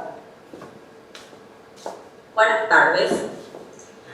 En cuanto a los resultados, primeramente, cuando hablamos de las capacidades, de una de las competencias que medimos, capacidad para el uso de software, no hay mucha diferencia en cuanto a docentes de formación docente y los estudiantes que se están formando para ser docentes. Allí vemos un 43% de docentes y un 40% de estudiantes. Esta tendencia, podemos pasar, Elina, por favor. Disponibilidad de esos recursos. Cuando nosotros hablamos del desarrollo de las competencias TICS, lo primero que tenemos que pensar es cuán disponibles están esos recursos para el uso en la gestión docente. Entonces, en cuanto a la disponibilidad, tenemos que, en cuanto a docentes, tenemos que no dispone un 41%. Imagínense que esto significaba el resultado antes de la pandemia. ¿Con qué se encontraron esos institutos de formación docente cuando sobrevino esta situación que hoy implica tener disponibles estos recursos para poder gestionar y seguir en este proceso educativo? Vemos un 41% en cuanto a docentes, 60% en cuanto a estudiantes de formación docente. Nosotros sabemos que en nuestro país la brecha digital es muy grande, por más de que las estadísticas nos dicen de que hay teléfonos inteligentes prácticamente en todos los hogares, eso no significa que tengan acceso a Internet. Luego tenemos que la no disponibilidad es mucho mayor en los estudiantes donde estos futuros docentes iban a hacer sus prácticas y tenemos un 69%. Esta es la realidad con la que se enfrentaron tanto docentes como estudiantes con la llegada de la pandemia. Podemos avanzar. En cuanto a servicios de Internet también, utilizan diferentes servicios que implican desde el correo electrónico, el uso de YouTube, las búsquedas en Google, Wiki, el chat para las comunicaciones, las redes sociales, y se dan resultados similares, tanto entre estudiantes de formación docente como los mismos formadores. Aquí un dato que queremos resaltar, si podés volver, por favor. El uso de las plataformas virtuales, tenemos solamente 29% y bibliotecas 22%. ¿Por qué resaltamos este hecho? Porque luego tuvieron que gestionar estas instituciones y migrar al entorno virtual, y allí sabemos la importancia que adquieren hoy día estas plataformas virtuales de aprendizaje y las bibliotecas. ¿Podemos avanzar? Búsquedas especializadas. REVA y SICO son dos recursos que tenemos en Paraguay. No llegan siquiera al 50% en el momento en que realizamos estas encuestas por parte de los docentes, y por ende 23% solamente por parte de los estudiantes. Entonces, cuando hablamos incluso de estas entrevistas, algunas de las plataformas mencionadas fueron Teams, plataformas del Office, que luego se oficializó dentro de lo que es el Ministerio de Educación, Moodle, Classroom. Se hace mención en dos entrevistas nada más que utilizan REVA y SICO. Avanzamos, por favor, Elina. En relación a las prácticas que tienen que ver con las indagaciones científicas, los docentes manifiestan que son mínimas. Incluso esto después se puede cotejar con las observaciones que hicimos durante las clases. Podemos ir avanzando, Eli, por favor. El uso de las TICs en formación, uso de un software específico, se pudo observar en algunas de las clases que utilizaron tanto en matemáticas, GeoGebra, por ejemplo, pero fueron casos muy particulares que se dieron. ¿Podemos avanzar? Interés personal existe para capacitarse en lo que refiere a la adquisición de las competencias TICs. ¿Podemos avanzar? En cuanto a esos saberes digitales, mayoritariamente llegamos a esa administración de sistemas y en cuanto a uso de software especializado, mucho más reducido, manipulación, prácticamente no pudimos observar. En cuanto a las habilidades investigativas, en las prácticas docentes observadas solamente llegábamos a la búsqueda de información. Esa búsqueda ni siquiera era especializada, sino que era en forma genérica, y todo lo que pudimos también recolectar hace referencia a esa infraestructura, porque estas dos competencias necesitan de esa infraestructura en las instituciones educativas, y teníamos muchas dificultades en cuanto al acceso de internet, acceso a las computadoras, porque en realidad los institutos estaban equipados pero con salas tecnológicas, y los estudiantes en el aula estaban desprovistos de los recursos que podrían optimizar durante el desarrollo de las clases. Avanzamos, Eli, por favor. Avanzamos. Las competencias investigativas y la conformación de las unidades de investigación, algunas instituciones ya contaban con estas unidades, otras tenían dificultades para poder disponer tanto de los recursos, porque decían que necesitaban liberar a sus docentes, dificultad con la que se encontraban. Algunas, en el caso de dos instituciones, sí ya tenían cierta trayectoria en cuanto a investigaciones que habían ejecutado y que lo habían hecho desde estas unidades de investigación que ya estaban instaladas. Avanzamos, Eli, para ir cerrando. Esta investigación nos muestra cómo estaban las instituciones educativas, tanto dentro de lo que son las competencias en TICS como las competencias en investigación. Estas dos que son sumamente necesarias y que necesitamos potenciar dentro de la formación inicial, porque nosotros estamos hablando de un trabajo que realizamos viendo esas prácticas en la formación inicial de nuestros docentes. Muchas gracias. Muchas gracias, y hacemos la aclaración de que fuimos muchos involucrados en este trabajo conjuntamente con nuestros estudiantes que forman parte del semillero de investigadores de nuestra institución, y muchas gracias. Muchísimas gracias a ustedes, Magíster Elina Arriola, doctora Fátima Agüero y Magíster Agustina Suberlía, por este aporte que realizan a través de esta investigación.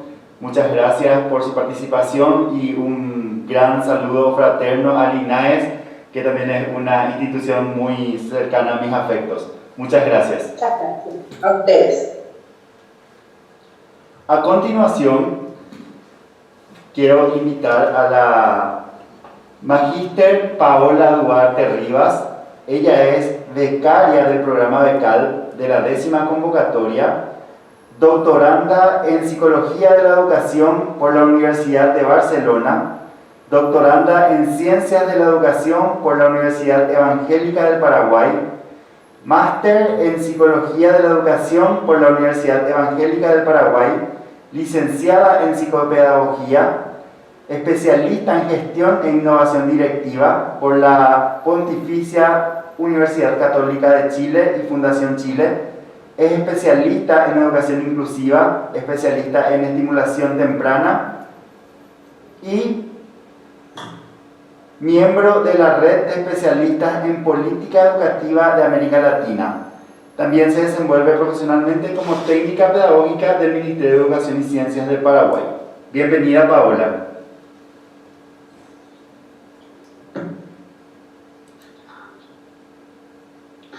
Buenas tardes, buenas noches a todos los presentes. Antes que nada, gracias por la invitación al Centro CESPE y al Centro Asturiano de Madrid. Voy a estar compartiendo mi pantalla.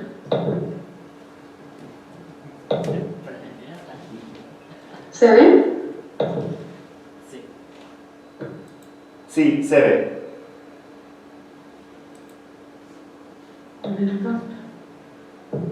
Estaré compartiendo la literatura en relación a la investigación que vengo haciendo en referencia a la investigación que estoy haciendo para el proceso doctoral. El tema específico es la atención temprana y el desarrollo infantil con enfoque centrado en familia. Y para esto, primeramente quiero hablar de la evolución que ha tenido la atención temprana y mencionar tres grandes pero. Primeramente, se hablaba de estimulación precoz en los años 70 y 80, y donde se atendía directamente solamente al niño, y en este caso al niño con discapacidad. Era una atención en el nivel terciario, que es específicamente en este nivel de atención a la salud, el objetivo principal es la atenuación o superación de la condición. Después, en el segundo periodo se fue hablando de intervención temprana. Esto abarca los años 80 y 90, y donde ya se le involucra a la familia en este proceso. También se hablaba inclusive de solamente los niños con minusvalía. Este término posteriormente se fue derribando, y hoy se le considera al niño o a la persona con discapacidad. La población atendida era de 0 meses a 6 años de edad. Y el foco de atención o el nivel de atención fue ya mucho más amplio.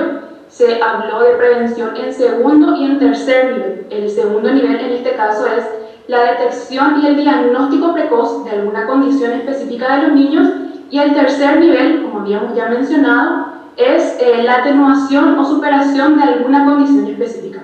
Y a partir de los años 90 a la actualidad ya se habla de atención temprana, y es una atención mucho más amplia, una atención mucho más holística, donde no se le ve solamente ya al niño como potencial usuario, sino que se le ve al niño, a la familia y al entorno en el que se encuentra.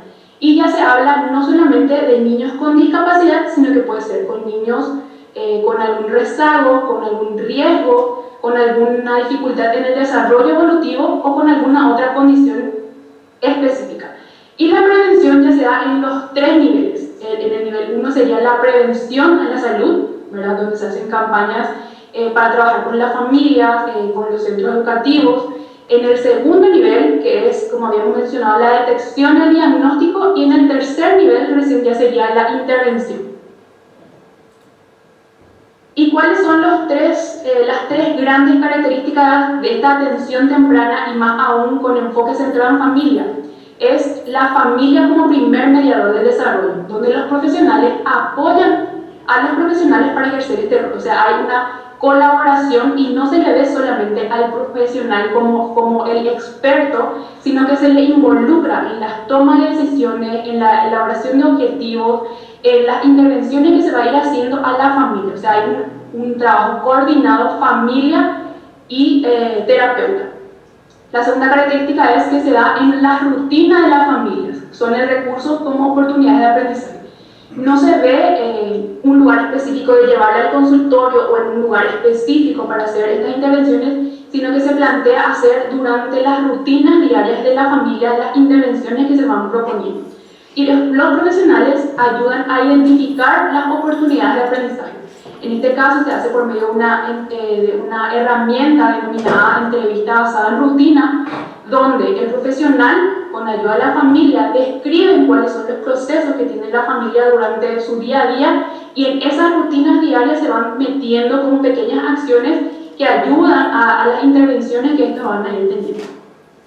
Y la otra característica es las intervenciones basadas en la fortaleza de los profesionales, familias y el niño, para maximizar el aprendizaje y el desarrollo. O sea, no se ve que las limitaciones de la familia, no se ve, bueno, esto no tiene, esto no puede acceder, sino que se identifican cuáles son las fortalezas y a partir de ello plantear propuestas de intervención.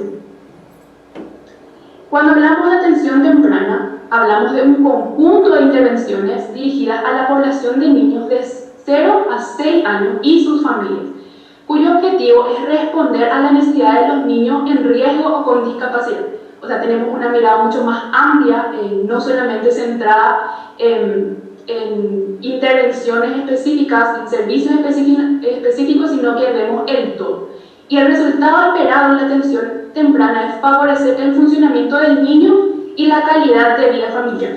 Cuando hablamos de calidad de vida familiar, nos referimos específicamente a que las familias puedan responder a las necesidades de todos los miembros de la familia que están satisfechas, o sea, todo lo que la familia necesita están cubiertas, están satisfechas. Por otro lado, los miembros de la familia disfrutan de su tiempo juntos y los miembros de la familia tienen la oportunidad de perseguir y conseguir las metas que son importantes para ellos.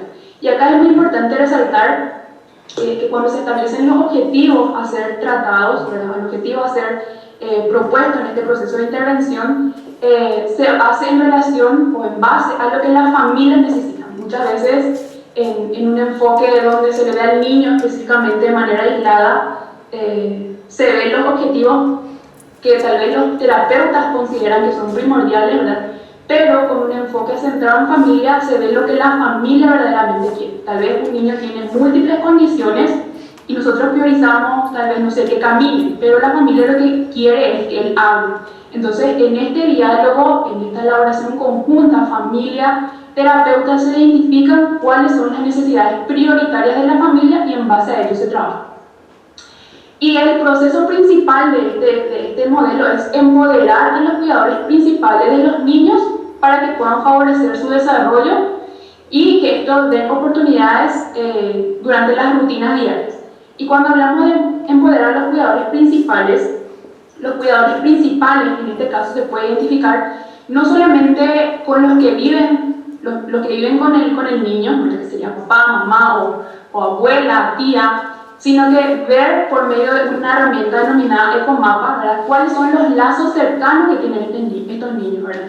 Podría ser cuáles son los apoyos que tiene esta familia, podría ser algún centro cercano, podría ser una vecina, y qué aporte puede dar estos recursos que tiene la familia. ¿Cómo se logra esto? Capacitando y fortaleciendo la seguridad de las familias con las oportunidades que ofrecen a sus hijos, actuando de apoyo a los cuidadores del niño, incorporando las intervenciones dentro de sus rutinas y con objetivos funcionales y basados en las necesidades del niño y la familia. Cuando hablamos de objetivos funcionales, es nuevamente reiterar, ¿verdad?, de que tienen que ser alcanzables, que tienen que ser objetivos que la familia pueda cumplir, ¿verdad?, que pueda ser una elaboración del profesional con la familia. Y así como mostramos aquí un pequeño ejemplo, es durante la rutina del día, o sea, durante el desayuno se le puede hablar, se le puede hacer tocar diversas texturas, se puede enriquecer el vocabulario durante lecturas con la familia. Entonces, es identificar esos momentos que tienen los cuidadores principales y en esos momentos ir incluyendo intervenciones que ayuden a su desarrollo. ¿Por qué es importante el modelo basado en el modelo centrado en familia? Porque los niños aprenden mejor a través de las experiencias diarias e interaccionando con sus cuidadores principales en sus contextos naturales habituales. Cuando hablamos de contexto natural, no es un contexto específico donde, bueno, yo ahora me voy a mi terapia y me voy a un lugar específico, sino que el contexto natural es el cotidiano del niño. O sea, en cualquier momento, en cualquier lugar que se encuentre, eso es un entorno natural y en ese entorno natural se pueden dar intervenciones. El tiempo que pasa con el profesional con el niño es muy pequeño. Hay veces que le llenamos al niño de servicios, ¿verdad? Se van 40 minutos a cada uno de ellos, pero finalmente, ¿qué es lo que aprende? Tal vez sí hay avances, tal vez sí aprende mucho, ¿verdad? Pero en la cotidianidad hay muchísima más evolución. Es por ello que decimos que lo que el niño necesita son más intervenciones y no más servicios. Optimizar sus contextos naturales importantes. ¿Dónde se da esto? En las rutinas diarias, en las que el niño participa día a día. Y esto puede ser en la familia y en la escuela, ya que esto provee muchas oportunidades de aprendizaje. Y cuando hablamos de escuela, hablamos específicamente no cómo va a ser el niño, sino que trabajar con las docentes y ver cuáles son las rutinas que se dan dentro del aula, que se dan dentro de la escuela, y ahí ir viendo cómo podemos involucrar las intervenciones. ¿Con quién se trabaja? Con la familia y otros cuidadores principales. Y habíamos mencionado que los cuidadores principales podemos identificar a través del Ecomapa con qué vecino cuenta, cuáles son los amigos más cercanos que están como pendientes de ellos, cuáles son los centros que están abiertos a brindar apoyo constante a estas familias, y es fortalecer esos lazos y ver cómo ellos pueden ayudar en las intervenciones. El profesional es un apoyo para la familia, o sea, no es esa idea de que, bueno, yo llevo a mi hijo al servicio, le dejo ahí y trabaja de manera aislada. No, es involucrar a las familias, empoderar a las familias y trabajar de manera articulada desde la toma de decisiones, desde la planificación de las actividades y de los objetivos a ser alcanzados. Los profesionales ayudan y colaboran con las familias para encontrar estrategias en las actividades del niño, a fin de que se sientan cómodas y con la seguridad de que ellos pueden promover el desarrollo, participación y aprendizaje de su hijo. O sea, debe ser, así como habíamos mencionado, deben ser alcanzables, deben ser replicables para las familias. ¿Y qué aportan las familias en este proceso? Aportan cuatro grandes principios, digamos. El conocimiento, o sea, ellos mejor que nadie saben cómo son sus hijos, saben las características de su hijo y cómo va evolucionando. Entonces ellos tienen ideas acerca del desarrollo infantil y qué resultados ellos esperan que vaya teniendo su hijo. La experiencia de vida, o sea, ellos mejor que nadie saben cuál es la condición de su hijo y ellos podrían ayudar a resolver los problemas o a ayudar a que las intervenciones que vayan teniendo sean más funcionales y significativas. Es importante identificar las fortalezas, como habíamos mencionado, quién y qué apoyos tienen y saber cómo poder utilizar eso. Y las competencias para promover el desarrollo del niño.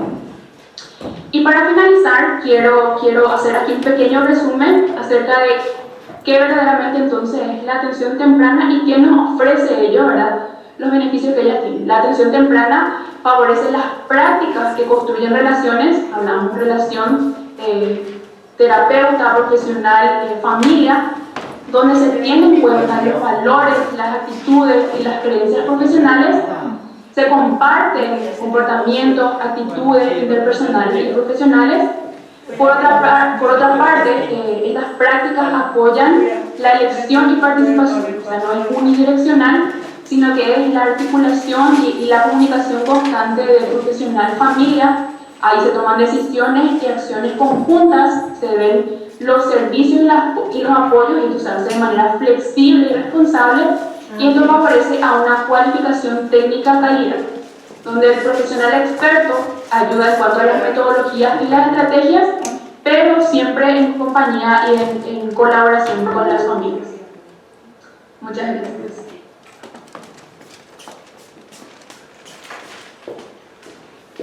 Muchísimas gracias, Magíster Paola Duarte Rivas. Un tema muy apasionante y muy novedoso, muy actual, necesario. Así que agradecemos su aporte a este congreso. Le agradecemos.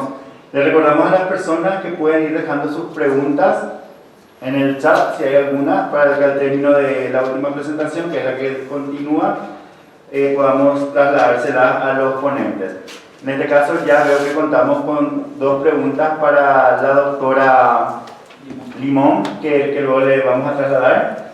Y es así que a continuación voy a presentar los resultados de una investigación que he realizado en el marco del programa de doctorado en educación en la Universidad Nacional de Pilar de Ñembucú, que tiene continuidad hoy día dentro del programa de doctorado en educación dentro de la Universidad Autónoma de Madrid.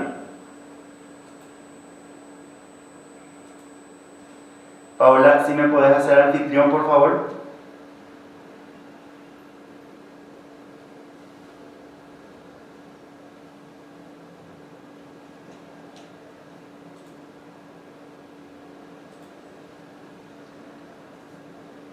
Paola Duarte, si me puedes volver a hacer anfitrión, por favor.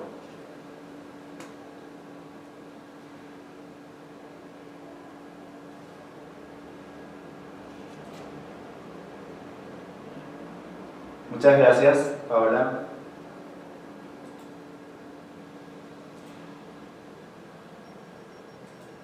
¿Qué pasó? ¿Sale todavía?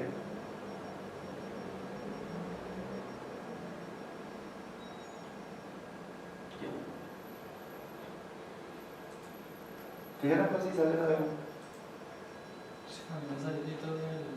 Y todito salió. Salió completo de... Ah, lo hizo Paola. Qué polvo. Salió completo de... Qué polvo. Ah, lo hizo Paola. Qué polvo. Mejor para mí.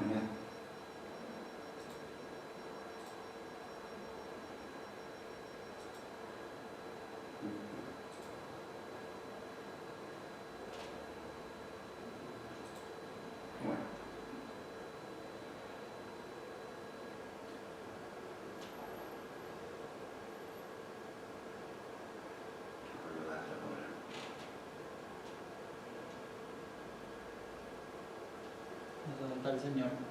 Entonces, pero ya cerramos. Ya.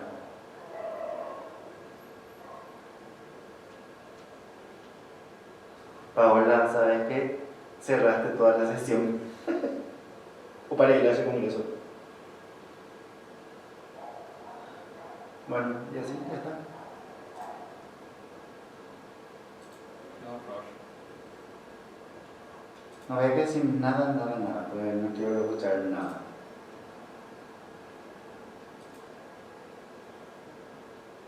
Entonces ya sale este.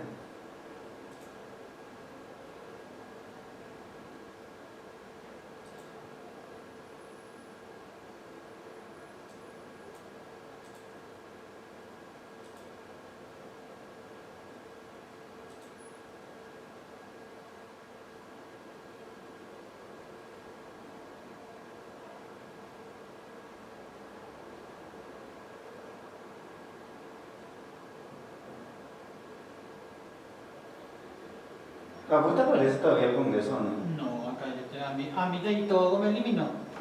Eliminó completo. Acá yo te veo en mi hijo. Ya no puedo entrar porque ya estamos convirtiendo la grabación de la reunión. Yo no puedo más entrar porque vos cerraste como operadora.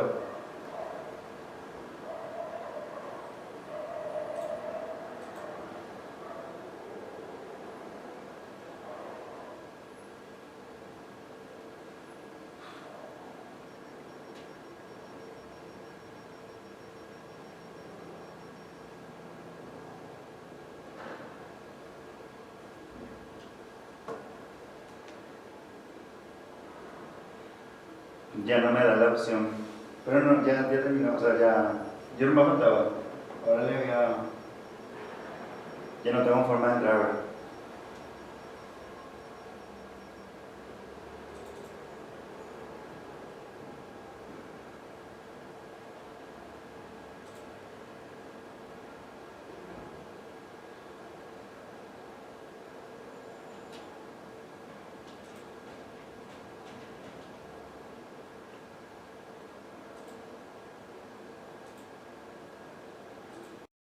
A ver si me permiten. Decime por el código de la reunión. Acá ya me llegué.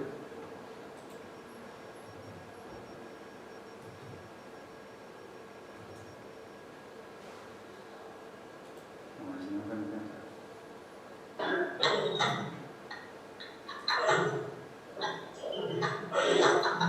A ver, ahí volvimos.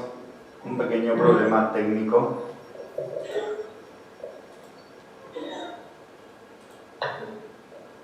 Paola Duarte, si puedes dar clic sobre los tres botoncitos que están aquí arriba para poder volver a ser más hospedador, por favor.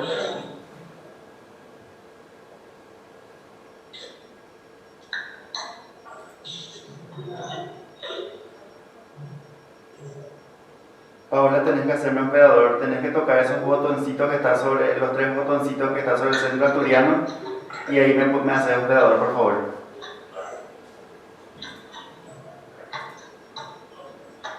A ver si ya me permite.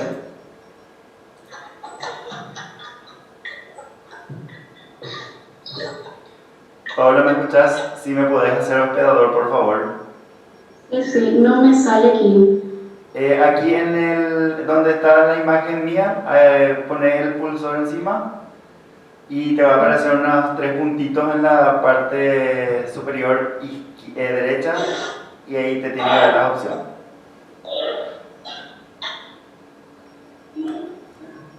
Bueno, de todas formas, hemos llegado al término de las presentaciones.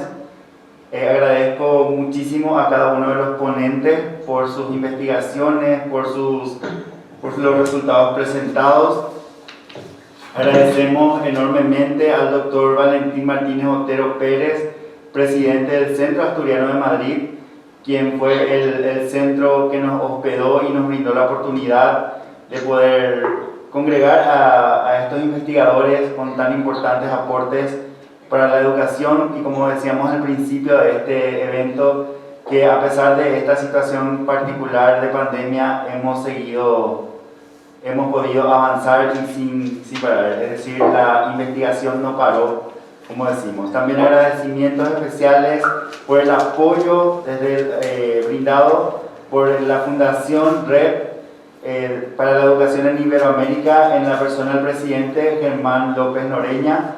También un agradecimiento especial a la doctora Lucy Bento, quien es la asesora de posgrados de la Universidad Nihon Gakuin de Paraguay, y a la doctora Cecilia Aguilera de Izaza, la decana de la Universidad Nacional de Pilar, de la Facultad de Humanidades y Ciencias de la Educación.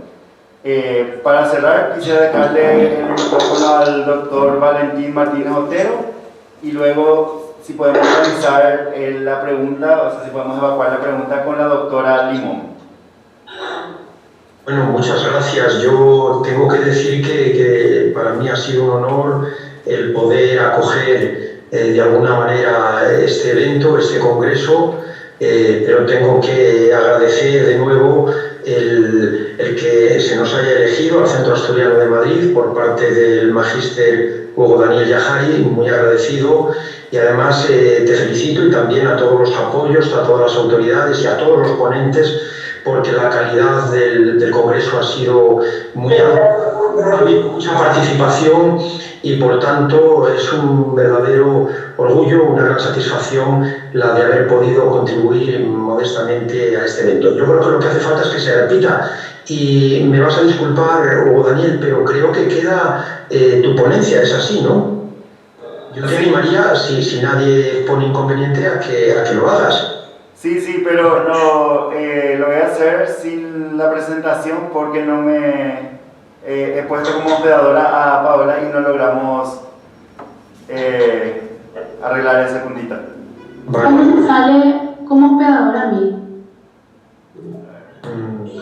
Si puedo hacer yo algo desde aquí, aunque no domino mucho esto, pues a vuestra disposición o ahí desde el salón.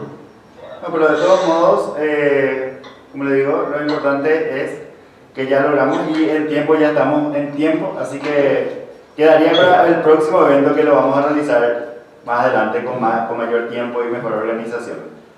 Sí tenemos dos preguntas para la doctora Limón que nos gustaría que si las puede evacuar. Entonces le comento, las preguntas son: ¿cuáles serían las herramientas para la adaptabilidad post-COVID? Y por otro lado, a los alumnos que tienen problemas con la conectividad o no tienen acceso a las herramientas de la información, ¿cómo se les puede apoyar en una educación posterior a esta pandemia? Esas son las dos preguntas que van dirigidas a la doctora Limón. Chayo, tienes el micrófono cerrado. Disculpa, Chayo, ¿qué habla?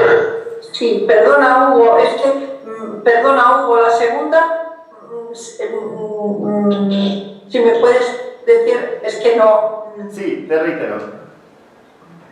Sí, la reitero. La segunda pregunta dice: a los alumnos que tienen problemas con la conectividad o no tienen acceso a las herramientas de la información, ¿cómo se les puede apoyar en la educación posterior a la pandemia? Pelame más. Pelame más. Sí, ¿cómo se les puede apoyar? Ya, eso no me... ¿Alguien está hablando? Por favor, si pueden apagar sus micrófonos.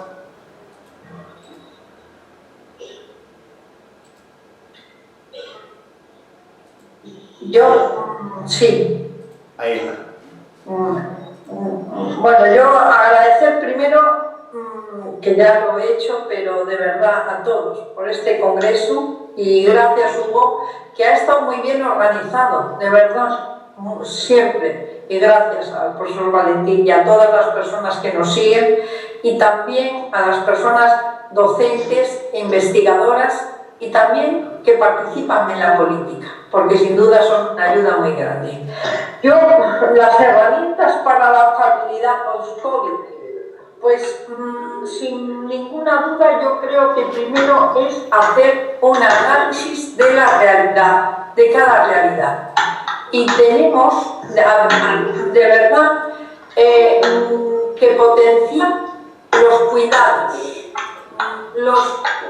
Los cuidados a todos y a todas las edades, porque quizá una de las cosas, y además que no lo pierdan nunca los países pues que nos acompañan, de Paraguay, de Colombia, de Uruguay, etcétera, es el cuidado, por ejemplo, dentro de las familias a las personas mayores, que quizá es muy importante ese cuidado de las familias. Pero en concreto, yo creo que sería importante primero asumir la realidad que tenemos, ¿verdad? Y desde la educación y desde un trabajo multidisciplinar, no solamente de los educadores, de los maestros, de los profesores, también es necesario los trabajadores sociales, los psicólogos, y poner en marcha esas habilidades para la vida, ¿verdad? Que yo creo que es necesario que desde la escuela se potencien completamente. Creo que el valor de la comunicación, de la aceptación de la realidad, del trabajo conjunto, familias, escuela, profesionales. Además, he de decirles una cosa, que por ejemplo, que me ha parecido también muy interesante la investigación que han llevado a cabo varias profesoras, perdón que ahora no tengo por aquí el nombre, sobre las TIC. Realmente, yo les digo una cosa, a mí los alumnos también me han ayudado en las clases, porque están ya digitalizados, muchos nacen y más que ahora los jóvenes, y yo pondría en marcha las habilidades para la vida el profesor Valentín, y también las habilidades de la comunicación, de la cooperación, del trabajo conjunto, del diálogo, y además que fuese desde el ámbito interdisciplinar. Yo creo que en la relación con la segunda pregunta, a los alumnos que tienen problemas en relación porque no tienen conexión al ordenador, etcétera, pues yo creo que se ha hecho un gran esfuerzo, ¿verdad? Pero aún se tiene que tener un mayor esfuerzo para poner que las familias puedan tener acceso a una tablet, a un ordenador y poder comunicarse. Aunque, desde luego, yo creo que es muy importante volver a la presencialidad, pero también las herramientas digitales nos ayudan a comunicarnos mejor o alguna cosa, en ese sentido. Y hay que hacer un esfuerzo por parte de los ayuntamientos, de las instituciones, de las asociaciones, para que tengan esas herramientas digitales, y no solamente las herramientas, sino la formación para esas herramientas. No sé si el profesor Valentín o alguna persona quiere completarlo, pues encantado.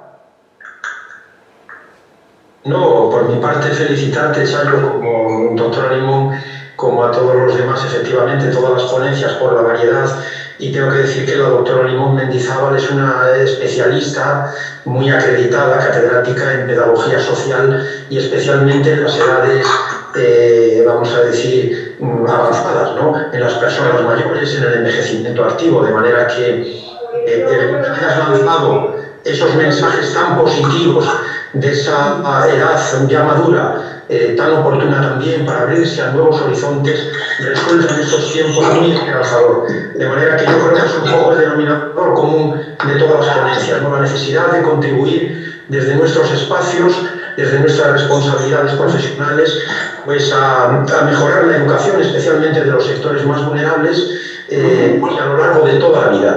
Fíjate que ha habido una ponencia también de atención temprana y yo creo que ha sido un complemento muy necesario y muy armónico y por tanto felicitaciones para todos y de nuevo al presidente Yajari por esta iniciativa. Muchas gracias, doctora Limón, y a todos los presentes donde estén. Muchas gracias. Muchísimas gracias, doctor Valentín. Y a modo a cerrar este evento, quiero también hacer extensivo mi agradecimiento especial al vicepresidente adjunto de CESPE por Paraguay, en la persona de Francisco Javier Colmán Ramírez, quien estuvo apoyando durante todo este tiempo las cuestiones organizativas, y por eso le hago llegar un agradecimiento muy especial. Respecto a los certificados de participación, estaremos remitiendo en el transcurso de la próxima semana a los asistentes sus certificados de participación, a los ponentes y al comité científico. Al cierre de este evento les llegará a su correo electrónico el certificado de reconocimiento y un diploma de agradecimiento por su cuantioso aporte a esta actividad académica. Y sin más, hay una pregunta. Ya. Bueno, y sin más, vamos a dar por finalizado este evento hasta un próximo encuentro que esperemos sea muy pronto y que nuevamente el Centro Asturiano de Madrid nos pueda hospedar tan cálidamente como lo hizo en la fecha. Muchísimas gracias. Muchas gracias a todos. Excelente. Muchas gracias. Saludos desde Paraguay, Dani. Un abrazo fuerte, profe. Gracias, Raquel. Gracias.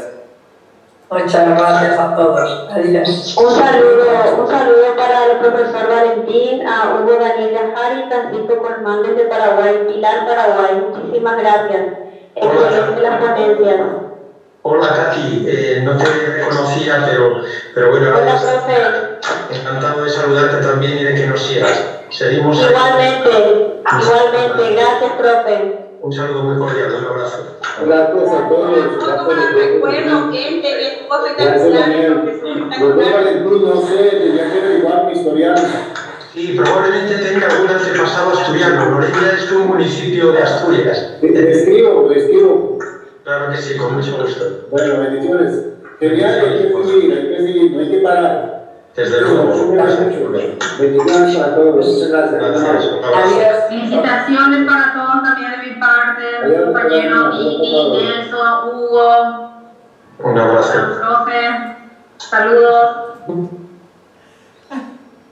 La cara de Vini de bruja, ¿viste? Cuando nos saludó, nos trae su cara como Jared Powell, esa envidiosa hasta no más poder. Bueno. No se va a cortar ahorita de la palabra.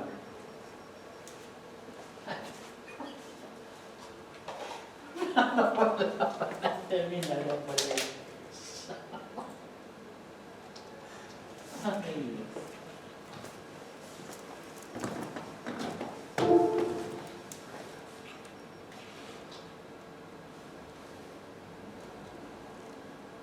Yo corté de más con la cara de la gente ahora.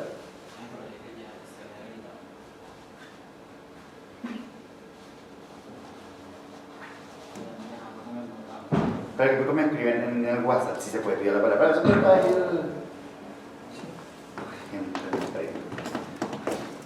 ¿Te vendiste ya estás con tu certificado aquí? No importa.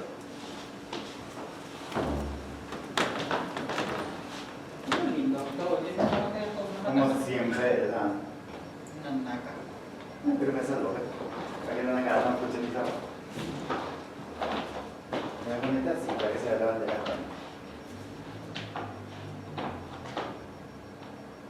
¿No te voy a quitar el cuerpo completo? No.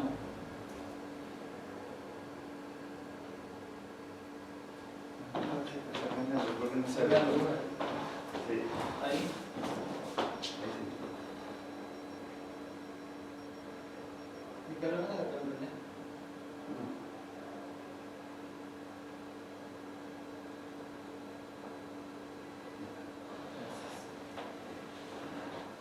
Ahora organizar y hacer.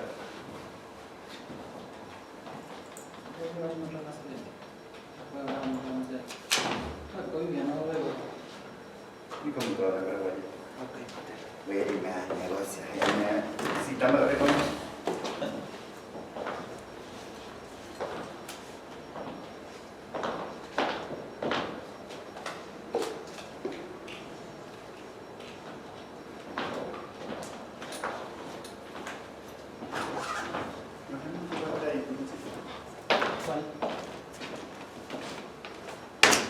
Mi cosita de bola, ¿Computadora? Puede ser más acá, pero... Sí. Retirar este.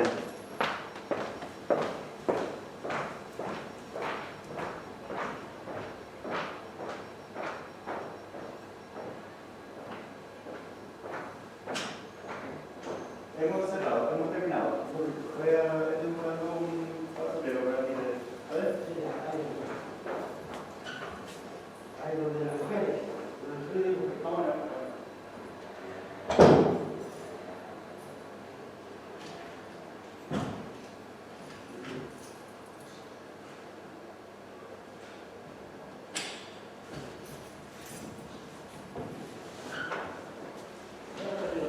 Acabamos de terminar. Muchísimas gracias. Tenía que haber comentado que la gente que va a hacer los libros, Sí. no tiene una abierta, habla de cosas. Ay, mira, hace un año se han ido. Sí. Mira, eso yo creo que cada una de las que le hice operadora no sabía hacer de nuevo que sea operador y por eso esa es una y la otra es la penúltima también, que era una chica muy joven, pero bueno. No pasa nada como dicen acá. Fallando se aprende. Sí, tampoco. Muy bien. Por eso que nos ha caído. ¿Perdón? Digo que con esto nos ha caído la gente está. Sí. Está bien, como digo yo, Me loca.